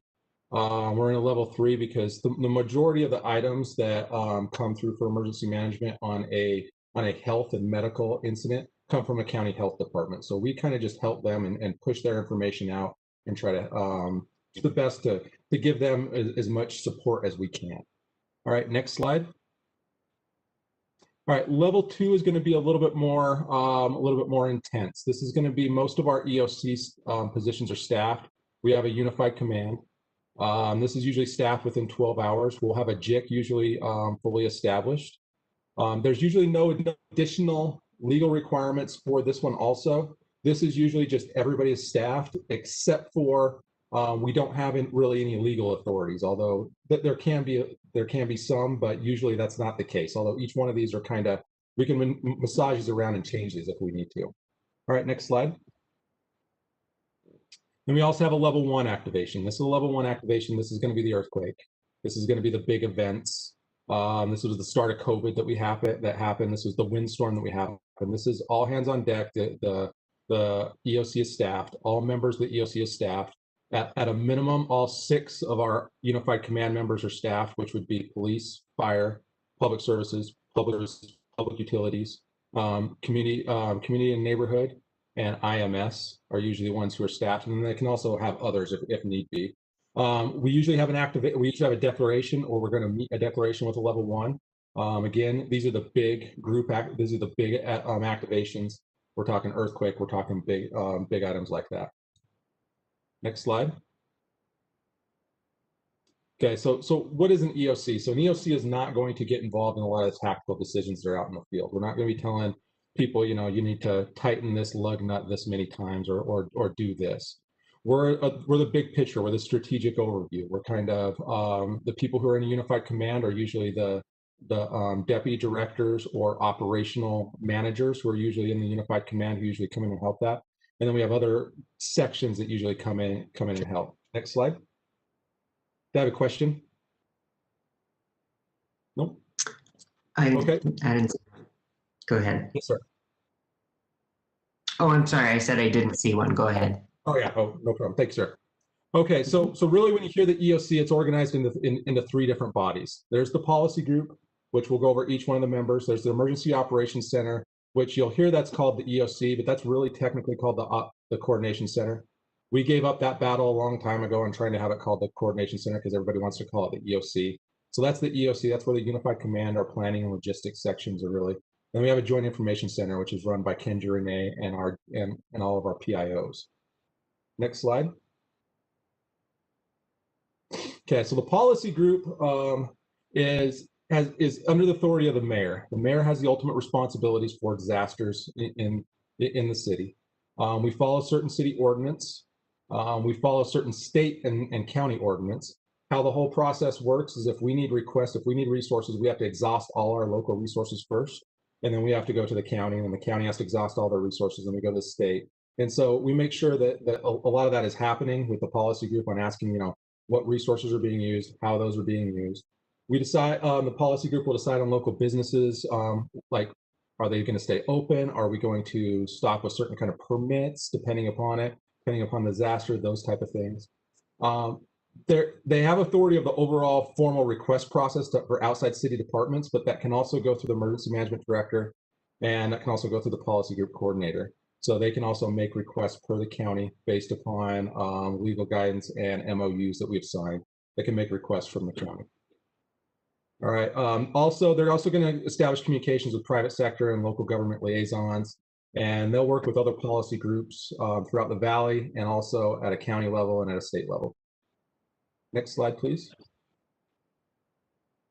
All right, coordination group. This is providing support to all city departments, and all city departments are members of the coordination group.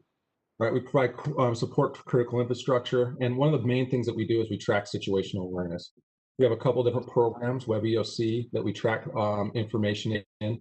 The county has access to that, and the state has access to that. We also use that WebEOC for requesting and procuring resources, and also tracking some of our financial stuff for grant requirements and for other items at the state level. In the coordination center, we'll schedule staff to make sure that we have 24-hour coverage, because usually what we'll have is we'll try to do 8-hour shifts, but most likely that is not going to happen. We'll most likely have to do 12-hour shifts just because of staffing. So we will try to do 12-hour shifts, and we will be up and operational if need be for 24 hours a day. All right, we will also produce an incident action plan. And the incident action plan, it's a long form where it has what everybody's responsibilities are, what their phone numbers are, what our resource availabilities are, kind of what our objectives are. And our planning section will usually take care of that. Our planning section is run by John Flint. He is the one who usually produces the IEP. The IEP is produced through WebEOC, the program that we have, and the county and the state also have access to that. And then we also might maintain staging areas and donated goods and support bases. One of the things that we got involved with during all the COVID stuff is we actually stood up a food line with the help of the public services with some of their employees. Me and Audrey Pierce helped set it up and manage it. So there could be a wide variety of things that the coordination center could do. All depends upon who is all in the coordination center. It depends upon the disaster, and it depends upon the incident, on who really needs to kind of be in there. Okay, next slide. All right, we're also going to talk about the Joint Information Center. I have Kenji Renee on right now. She is our Joint Information Center. I'd really like her to, if she could take over and just kind of explain what the Joint Information Center does in just a couple minutes. Kenji, are you on? Yes, I am. So what we did is during the year of 2020, we took the central location into a virtual location, obviously due to COVID. So what we are is a joint information system created by liaisons that represent all the departments and sub-departments of the city. And what we work for is to have consistent, timely, accessible information that can provide what to do to our residents. One of the missions of the Joint Information System is also to provide a structure and a system to develop a coordinated message so we are all on the same page. Another very important mission is to make sure that our messaging and how are we taking the temperature of our residents in order for us to provide information for the incident commanders so they can, if it's needed, create a press release, or if it's needed, tackle different issues within that incident command. So we also control the rumors, and we make sure that any inaccurate information that can undermine the public confidence or our city confidence, then we take care of that with providing sources and official agencies with accurate information. If you guys Thank have you, any Kendra. questions, just go ahead and let me know. We also provide the steps and the processes to make sure that all our vulnerable populations, ADA community members, and anybody that needs any other language, we make sure that those messages are provided to them as well.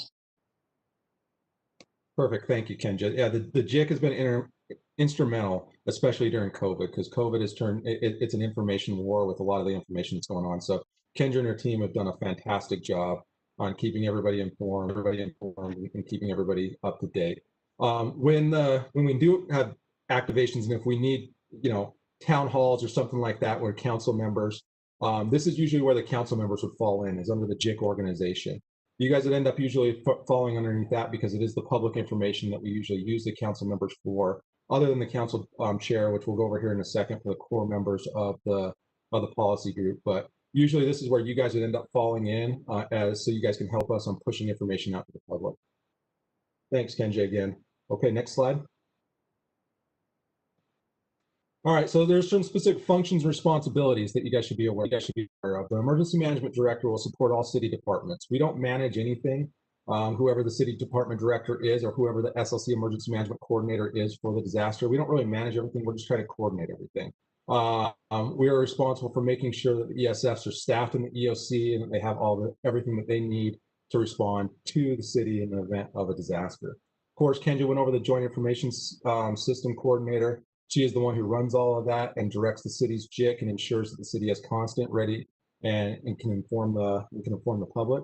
The city council executive director is who facilitates all the notifications. So whenever there's an actual incident and I get a phone call, my first phone call is usually to the chief administrative officer. So I usually call Lisa first. My second phone call is usually to whatever department head is needing help. My third is usually to Cindy or Jennifer. So then they can start notifying you guys. And then the fourth is usually Mary Beth, because she needs to know if we're going to be spending any money. But there's a process in which we do that, and I have a checklist in which I go through. So you guys will normally, the council as a whole will normally get notified through the county executive director for all the briefings and meetings and stuff like that. City council members may actively participate in the city's external fair process while interacting with constituents. So that's why we have you guys kind of merge in with the JIC and merge in with that coordination and that organizational chart. And there's also the policy group coordinator. This is the person that will run the policy group meetings and make sure that the policy group has the items that they need in order to fulfill their requirements. Okay, next slide. All right, so these are the core members of the policy groups. These are the members that we have to have for a policy group. So the mayor, the acting mayor, of course, the city attorney, city council director, director of communications, the policy group coordinator, the finance director, and the city recorder. Those are usually the people that we have to have in the event of a policy group meeting. So that's the core members. And next slide, please. And these are the other members. Now, most likely all of these members are going to be members of the policy group and invited to each meeting that has happened. But it also depends upon the incident.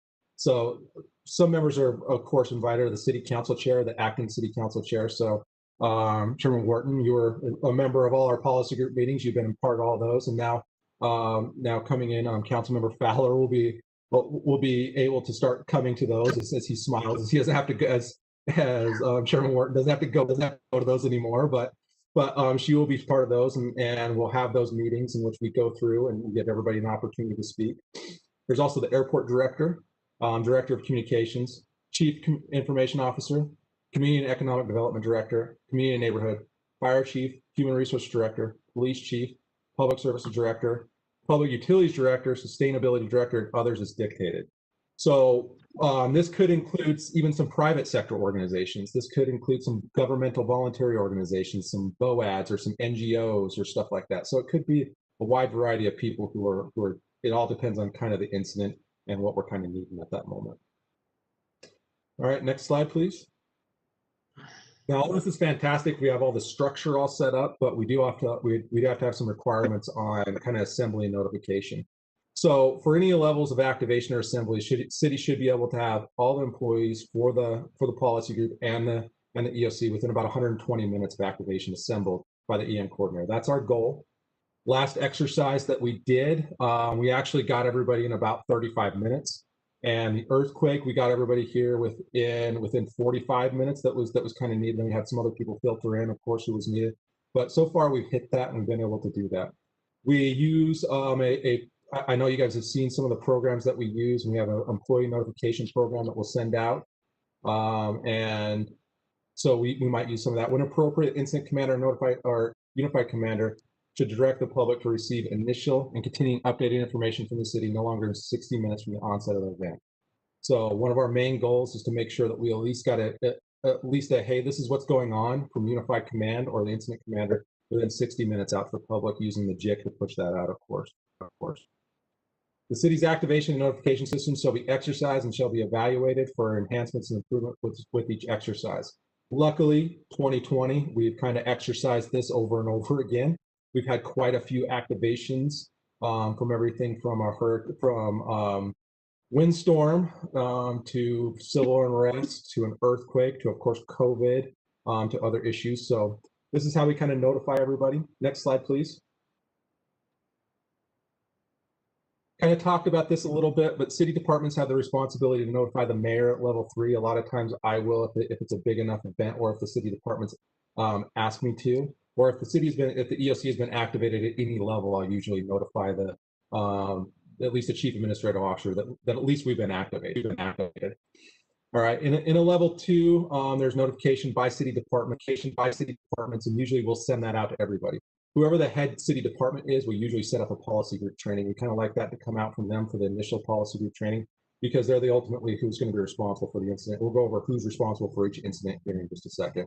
And then for a level 1, the local emergency management coordinator will make the same notifications as level 2, but the policy group will be fully activated. Even if it's outside COVID, a lot of times the policy group will be virtual. We don't necessarily have to have a face-to-face meeting. If we do have a face-to-face meeting, and there is right now, the policy group coordination room is at the public safety building. It is upstairs, and it's a police executive conference room. The council room would be the fire executive conference room if we did have a big event.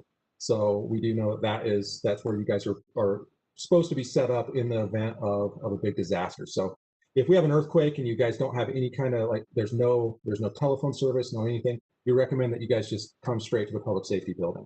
Come straight to the public safety building, and then we'll escort you up. And then it would be my recommendation. I would probably you might want to ask police about this, but if there is any kind of terrorist activity or any kind of activity like that, we would probably. I know we already have the mayor going straight to the public safety building, but it probably would be wise for the city council members to go straight to the public safety building for safety. And if you guys need any help getting there, of course, you guys can make the proper notifications. But so those are some of the notification levels for city admin and city council. Okay, next slide. Okay, so here's what we ask all the policy group members, so most of the department heads, when they first start off the incident. You want to determine the scope in the event of the incident. So the first policy group meeting, this is what we usually ask. We've given all the department heads a checklist from which they can run from, and these are the first items that are straight off the checklist, which we want them to come with to the first policy group meeting.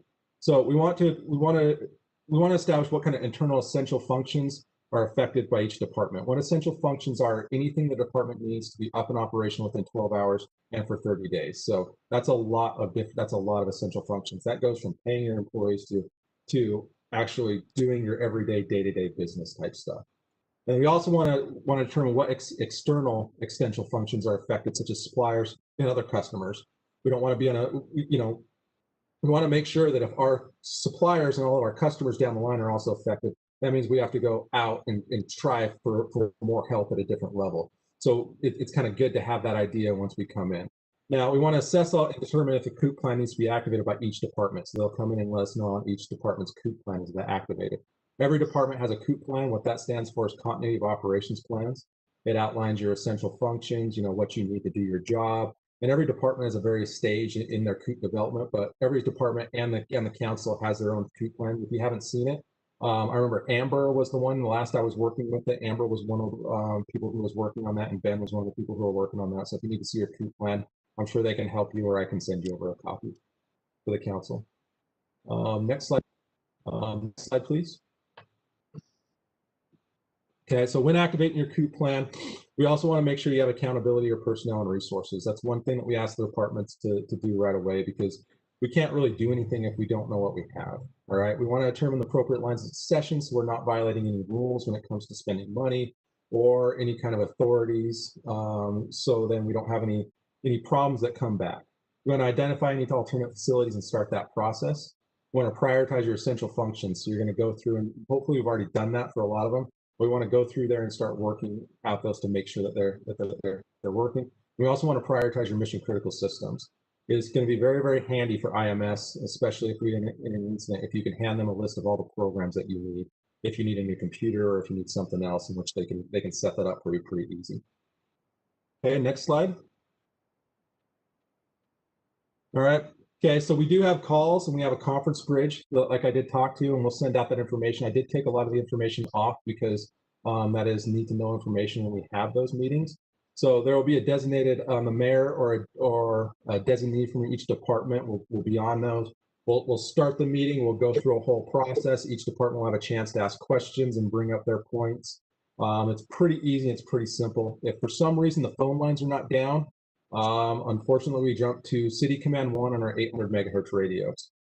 Now, a lot of the city council members should have access to Wave. Wave is a program on your phone that allows you to listen to our city public safety radio channels. So City Command 1 is the one that usually the council comes in, and also the admin comes in to report in, and then we might move the other channels if you need any kind of issues. If, like I said before, if phone lines are down and 800 megahertz are not working, or if you're having issues with your 800 megahertz, just go straight to this public safety building. Go to the EOC, go up to the fourth floor conference room for the PD's conference room, or you can come straight to the EOC and we can show you what you need.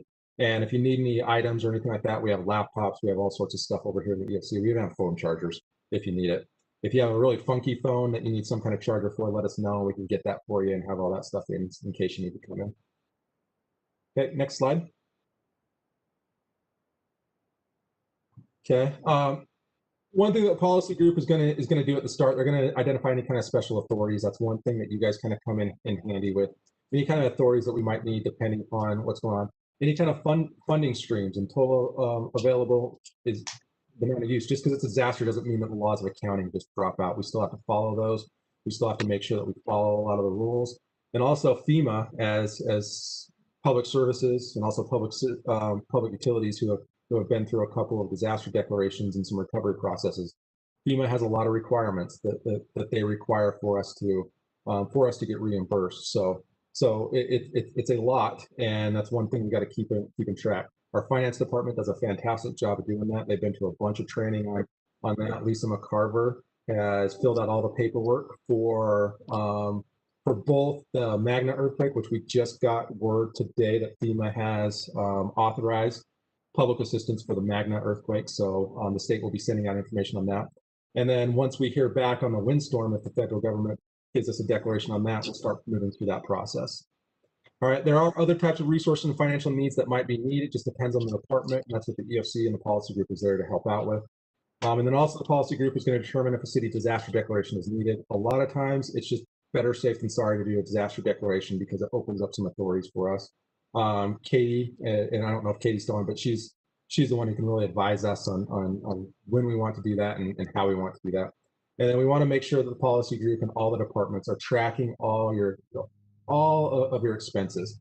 We're kind of lucky now, and I know for a lot of departments they might curse us when I say this, but Kronos is a good thing for us for disaster tracking. It really helps us. I mean, when we were doing the stuff for the windstorm, it was very simple to pull reports and to send that directly up to FEMA. So that worked out great for us. Finance set up a fantastic system to where we can just pull stuff right out for disaster tracking. So it worked out really good. Okay, next slide. All right, so usually what we'll end up doing is when we have these, we usually do bi-hourly to start off with. So we could have updates every bi-hourly at the start, but usually that ends up getting spread out. Like what we're doing right now for COVID is we're doing it bi-weekly. When COVID first started off, both the Unified Command was meeting every day. I was meeting with the county every day. And then as the disasters have kind of spread out, we don't meet all the time. Like during the windstorm, me and Lorna met with the county emergency manager and the county public works director every day for about a week and a half, and then we would get to every other day, and that's just kind of some of the stuff that we'll end up doing at the meeting. So we'll notify you. John Flint's our planning section chief. He usually sends out a lot of the meeting invites, so he does a lot of that kind of stuff. Next slide, please. All right, so Unified Command, it's an authority structure that is if you went through ICS training, it's the same as an incident commander, but it's multiple people. As emergency management, we always encourage Unified Command. It just Unified Command, because there's no department that does anything by themselves. Nobody in the city does anything by themselves. Usually, even when some of these even if it's a car accident, no department is doing anything by themselves. Fire and police are working together. You know, they might be closing off stuff. They might be working with people at state to close off lights. They might be, but we're always working together. So we always try to put always Unified Command, and always Unified Command, always meeting together. We don't want, like fire meeting over here and public services over here, police, we want them all kind of meeting together. And that's why we provide an environment both virtually and physically here at the EOC. All right, the UC also links with organizations responding to the incident and provides a forum for these entries to make a consensus decision. A lot of times we're sitting around talking about how to solve stuff and what some of those solutions will be. We'll push decisions up to the policy group, and sometimes we'll just kind of handle it. Next slide. All right, so we kind of already went over a lot of this on who gets notified. Council's executive director is the one who's going to notify you guys. This is a little bit of an extra slide, just to get a little bit more information with a different font, just in case you guys need it, and kind of how the JIC, Joint Information Center. Next slide, please. All right, so when I talk about department responsibilities, so we have what's called an emergency operations plan, and we're in the process of redoing it into a comprehensive emergency operations plan. Those are just acronyms that FEMA uses. But in our department operations plan that was a few councils ago that was approved, our new one will be put up to you guys for approval. This is how it all breaks out and what departments are responsible for what. So if you have any questions on kind of what's going on, so we have like a hazardous material event. That's of course going to be fire. Flood and natural events, public utilities, contaminated water, and you can kind of go through here and kind of see each department that is responsible. And this a lot of times will depend upon who we have in our Unified Command. Like if we don't have if we don't have any kind of issues with the airport, we might not have the airport in our Unified Command. They might be somewhere else. We might not, if there's no kind of cyber event or no kind of issues, we might not have IMS, but usually we kind of do because they're kind of always needed. But it just kind of depends on what departments are responsible for what incidents. So usually if it's a Unified Command, so let's say if it is a big hazmat event with an evacuation and with sheltering and all that kind of stuff. So a Unified Command of that would probably consist of fire because they're in charge of hazmat. Evacuation and police department is in charge of evacuation. And then sheltering and mass care right now is a little bit in emergency management. So we're currently in a process of finding out which department's going to be responsible for that. So that could be 3 different departments and one program in emergency management being part of that Unified Command, kind of coming up with an idea. All right, next slide. Now, when I talk about an EOP, it is broken out into what's called ESFs. ESFs are emergency support functions. Back in the day, back in the 1990s, when Hurricane Andrew happened, FEMA and the federal government realized that the same things keep on happening over and over again in disasters. And they broke them down into about 16, also including military support, different what's called emergency support functions. And each one of those comes with a role and responsibilities plan. And that's one of the things that makes up our emergency operations plan. If you go down here, here's each department's responsibility for each ESF. So community and neighborhood is responsible for transportation. And I know when you're looking at that, you're like, oh, well, what does that? Well, that incorporates all of transportation. That doesn't just incorporate moving people around, but that also incorporates planning for the transportation, like how to move people around and what we'll need. So when we look at, they're the primary responsible agency. There are, just like a unified command, there are secondary agencies that also have responsibilities in ESF1. We go to public services, they have a fleet department. They have, certain transportation needs. We go down to communication. Of course, we have IMS who runs all that, but communications means everything from data to voice to email to radios to all that kind of stuff. So there's different wide varieties. So how each one of these ESFs are broken out into are just roles and responsibilities. This department's responsible for this, and this is how this is done.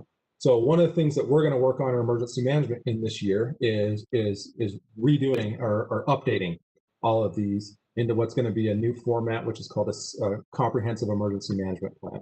The county has hired a contractor with some funding in which they are going to do a template for us for local emergency for local jurisdictions that will work for all the jurisdictions in the valley. Myself and a few other emergency management workers are on a working group that's now putting together that template. And then once that template is done in the middle of February, we want to set up meetings for each one of these ESFs and really go through each one of these ESFs and kind of make sure that they're in the right spot. And then once all those are done, then we'll put it out for review. Once all the reviews are done, and then we'll push it forward to the council and have you guys approve it and adopt it.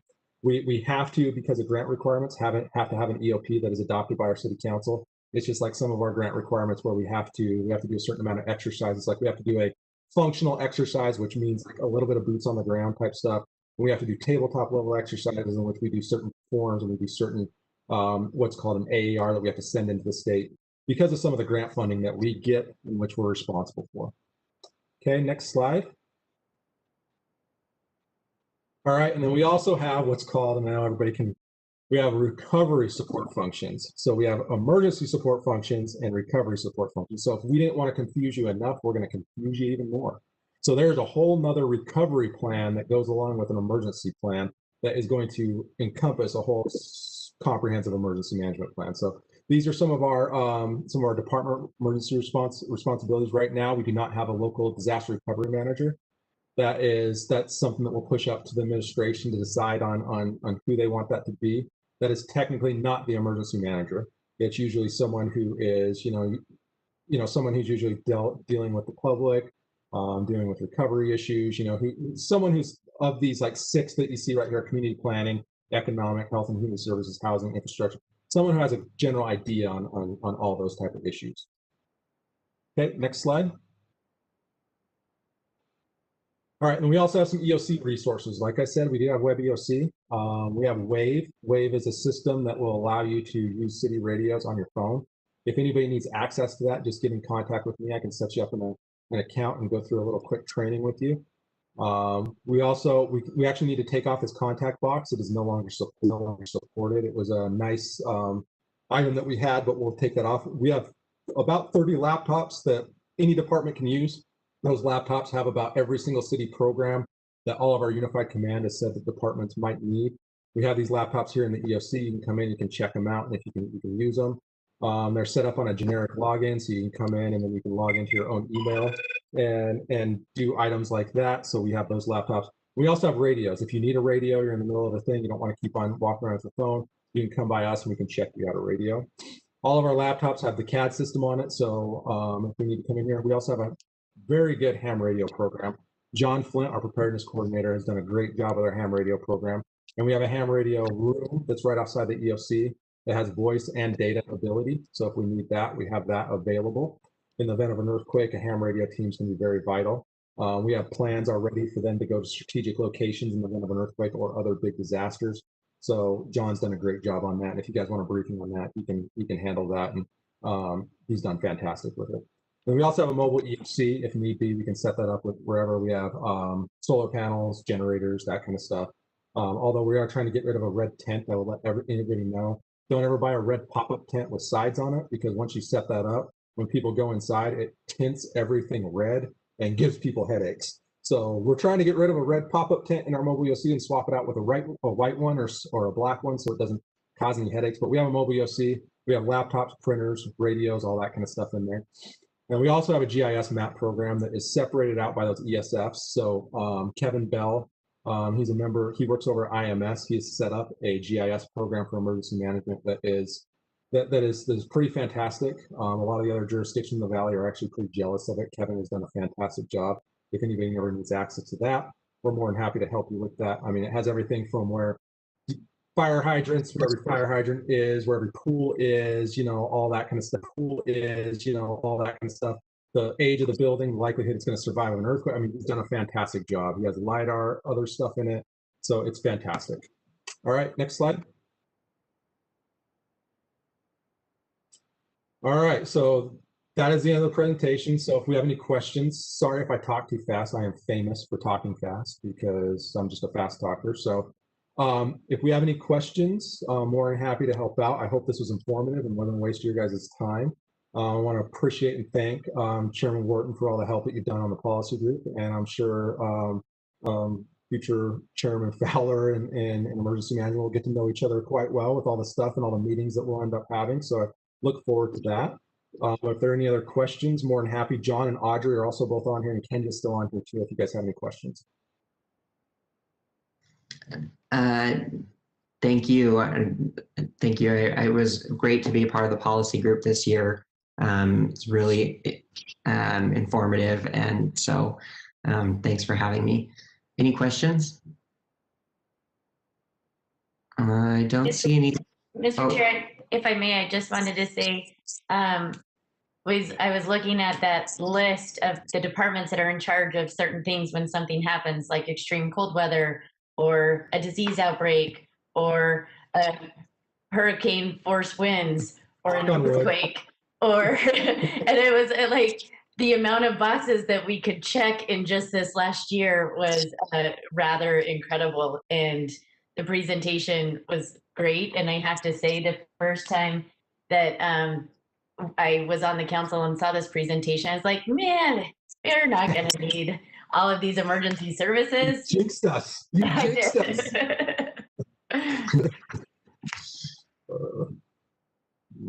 All right. Well, thank you, Eric. Thanks everybody else from emergency management. We appreciate it. Yeah, I appreciate you guys, and thank you guys for everything. Council members, we're at agenda item number 9, which is an ordinance for budget amendment number 6 for fiscal year 2020 to 2021.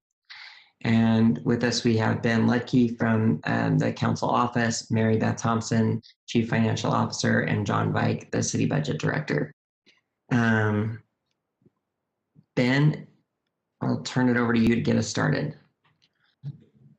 So, considering the time, Mr. Chair, I think it might be prudent to jump to the 3 urgent items, and the other items and general budget updates we can handle at the follow-up briefing next Tuesday. Great. Does that work? Yes. Okay.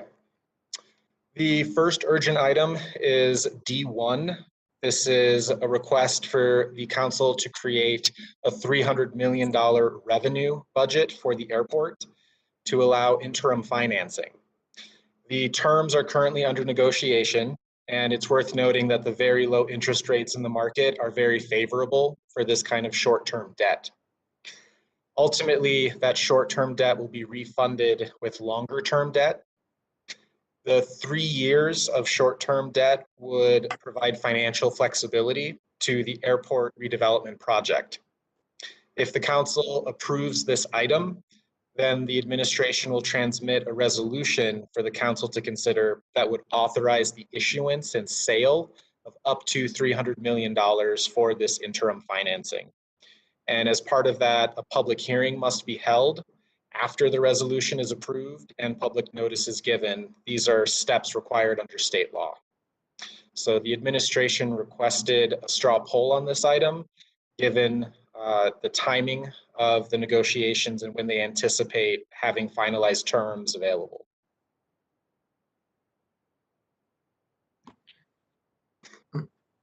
Okay. Let's go ahead, and if anybody would like to propose a straw poll on that item, that would be appreciated. Mr. Chair? Yes. I would propose a straw poll approving the 300 million interim financing thing that we need to do for the airport. Okay. Thank you. Does everybody understand the straw poll? Remember, I always ask that question. I'm not being mean. Okay, great. So let's go ahead and indicate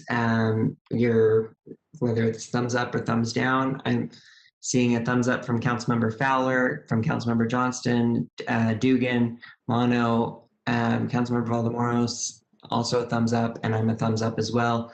So that is unanimous with Councilmember Rogers absent.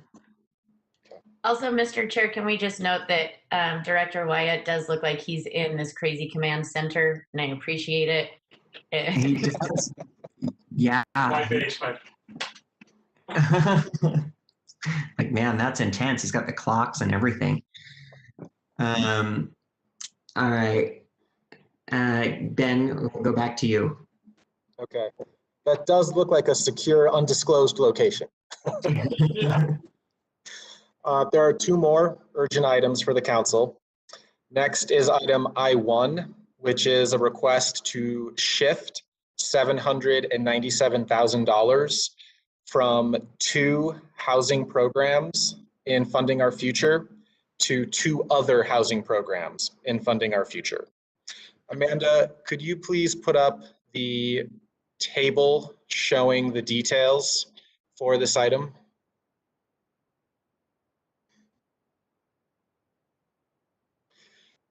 In the first column, it shows the category, the program that is part of Funding Our Future. These are all housing related programs.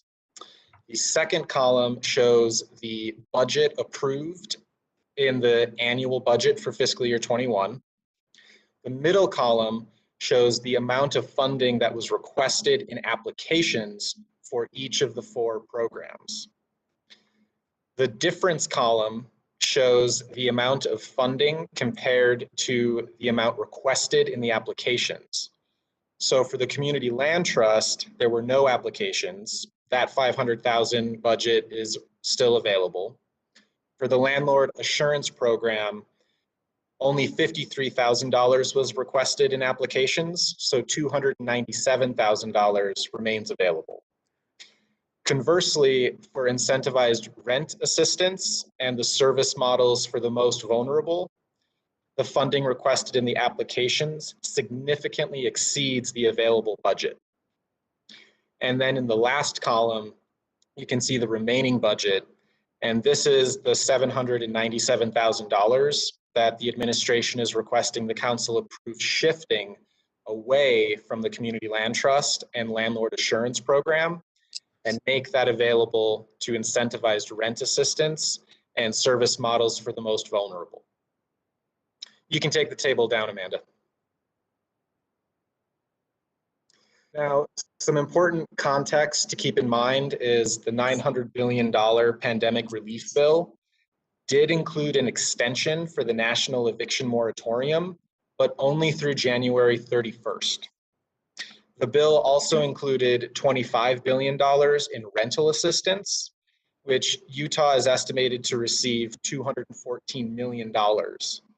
But it's unclear how those funds will be distributed and how landlords and renters will access them, as well as the timing for that to happen. So this funding is urgently needed. There are 4 policy questions for the council to consider, and staff already heard back from a few council members that are interested in these.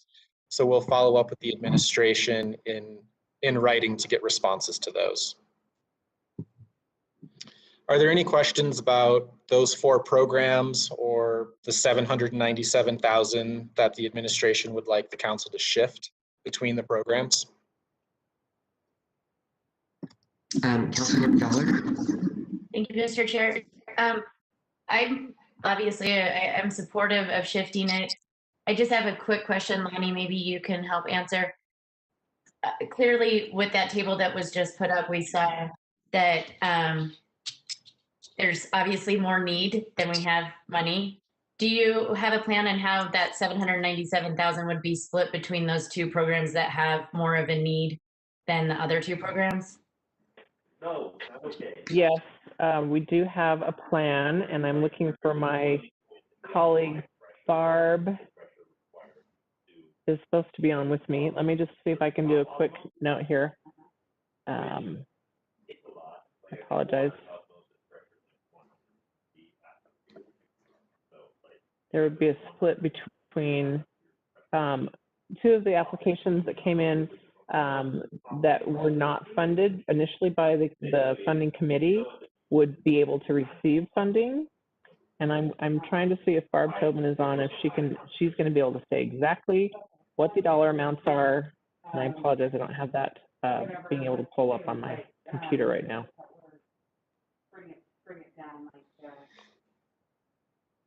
Can we come back to me in just a moment? I'll try and get that right away. And I mean, sorry, Mr. Chair, for interrupting, but for purposes of tonight, I don't know that it's that urgent. I'm curious as to how that would be split up, but I understand we're taking a straw poll to see about switching the money, which I'm supportive of. Just curious of how that would be split up between those two programs. So I don't know if it's that urgent for purposes of tonight. Okay. So can we just get that maybe by the next time that we, or for our next briefing, Lonnie? Yes, and I just was informed that part of the my not having all the information is because we've gone through a very competitive process with Brian Hemsley and Geraldine as our guides through that process. And those are confidential from me even because we're still in that contract process. So yes, we can have that for you very quickly, just not right this moment. Okay, great. Other questions? Okay. And this is an item that we need a straw poll on. So if somebody would like to propose a straw poll.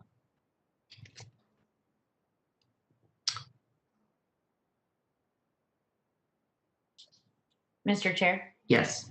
I would propose that we approve, have a straw poll approving the transfer of the Funding Our Future dollars from 2 different programs to the other 2 programs listed in our packet. Okay, does everybody understand the straw poll? Okay, go ahead and indicate your support or, right, we've got Councilmember Fowler, thumbs up, Councilmember Valdemoros, Johnston, Dugan, Mono, and myself. That is unanimous with Councilmember Johnston absent. Rogers. I'm sorry, Councilmember Rod. I mean, I had to. Of course, I had to. So, of course. Okay, no, you stay right there.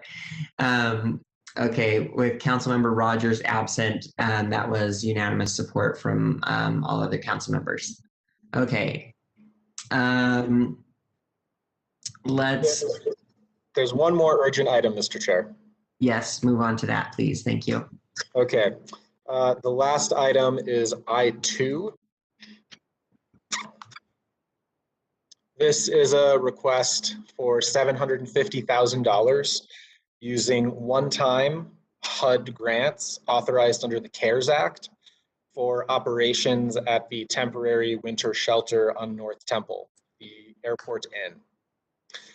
The funding will go to an organization called SwitchPoint that would operate that temporary winter shelter.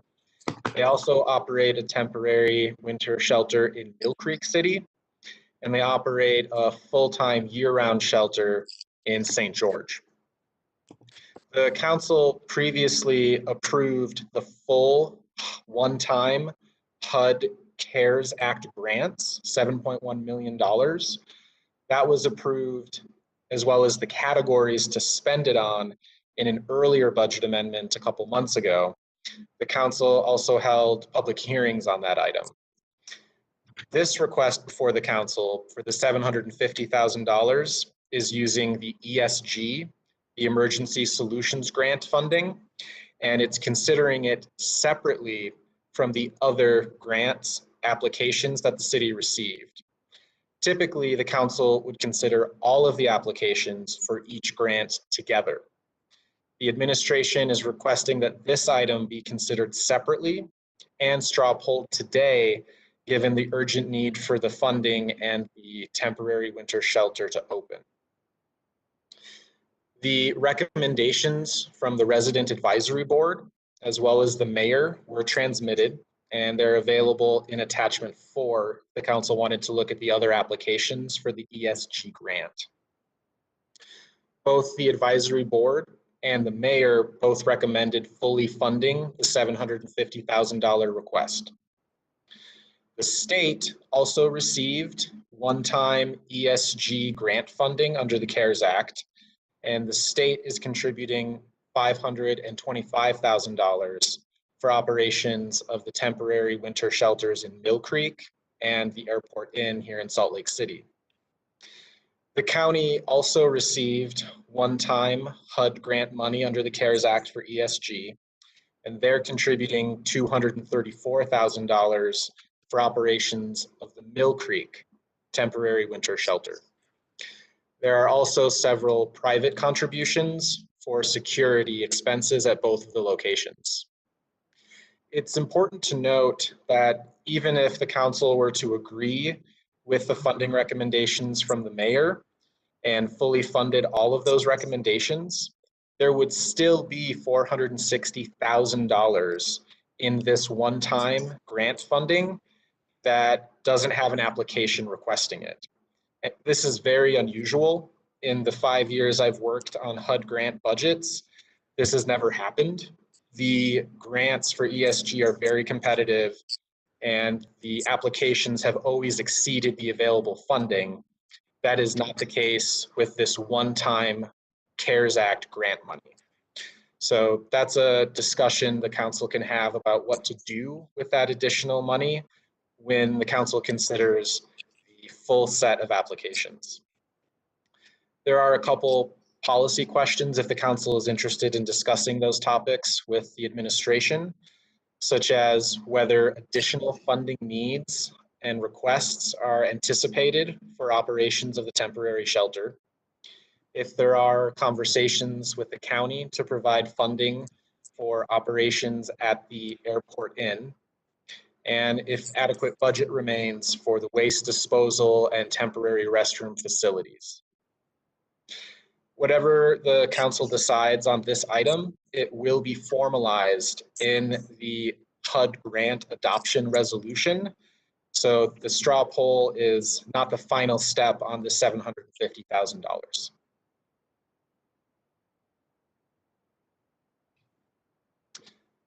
Okay.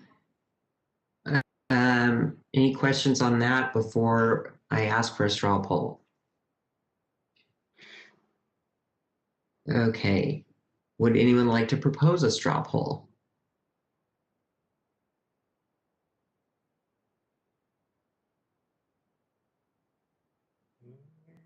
Mr. Chair? Yes. I got kind of lost at the end, but I'm going to propose a straw poll that we approve the allocation of the 700, how much money again? $750,000. $750,000 to Switch Point Organization for the temporary housing program at the airport. Okay. Everyone understand the straw poll? Okay, go ahead and indicate your support. Okay, I'm seeing thumbs up from council members Fowler, Valdemoros, Johnston, Dugan, Mono, and myself, with Councilmember Rogers absent. Okay. Mr. Chair? Yes. Depending on your preference, we do have sales tax revenue updates. I know the council is interested in getting those. Otherwise, we can pick up there next Tuesday. Well, I know we want those, but we also we're at 10 after 6 almost, and we still have a closed session. So how long do you think it would take to give that update, Ben? Question for Mary Beth. Mary Beth. The question's going to go for me after I give the update. The update will probably take 5 to 7 minutes. Okay, your audio is very scratchy.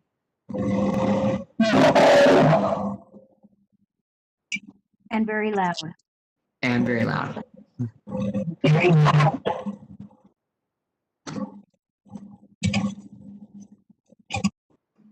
How about this? Oh, much better. Yes. Okay. I switched Okay. microphones. Okay, perfect. All right. Yeah, if you want to just go ahead and give us the 5-minute update, that would be great. Amanda, can you share the PDF that Ben had, or does Ben have it?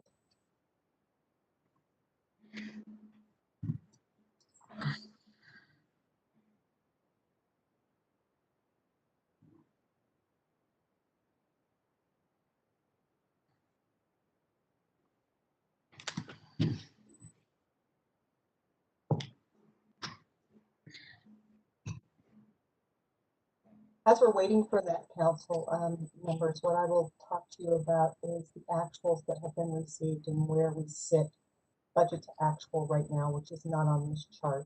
But currently, budget to actuals, we are at about 10% above budget, which is very good. And actually, we are about 0.53% above our actuals for fiscal year 2020. That's only 4 months of sales tax, but we are above budget and we are above last year's actuals. So I kind of wanted to share that with you and the percentage of those. What you are seeing here is actuals to actuals. As you can see, our actuals to actuals have been slightly down, but not significantly from one fiscal year to the next. And that's where we come up with the 0.53% of actuals to actuals. We're projecting probably a year-end estimate of about $2 million if things trend the way they are going currently to date. Now, note that we're always 60 days behind, and I always remind everyone of this. We are 60 days behind in actuals. And the real predictor will be December's, which we will receive the end of February. So we'll be able to give you those numbers the first week in March. Is that fast enough?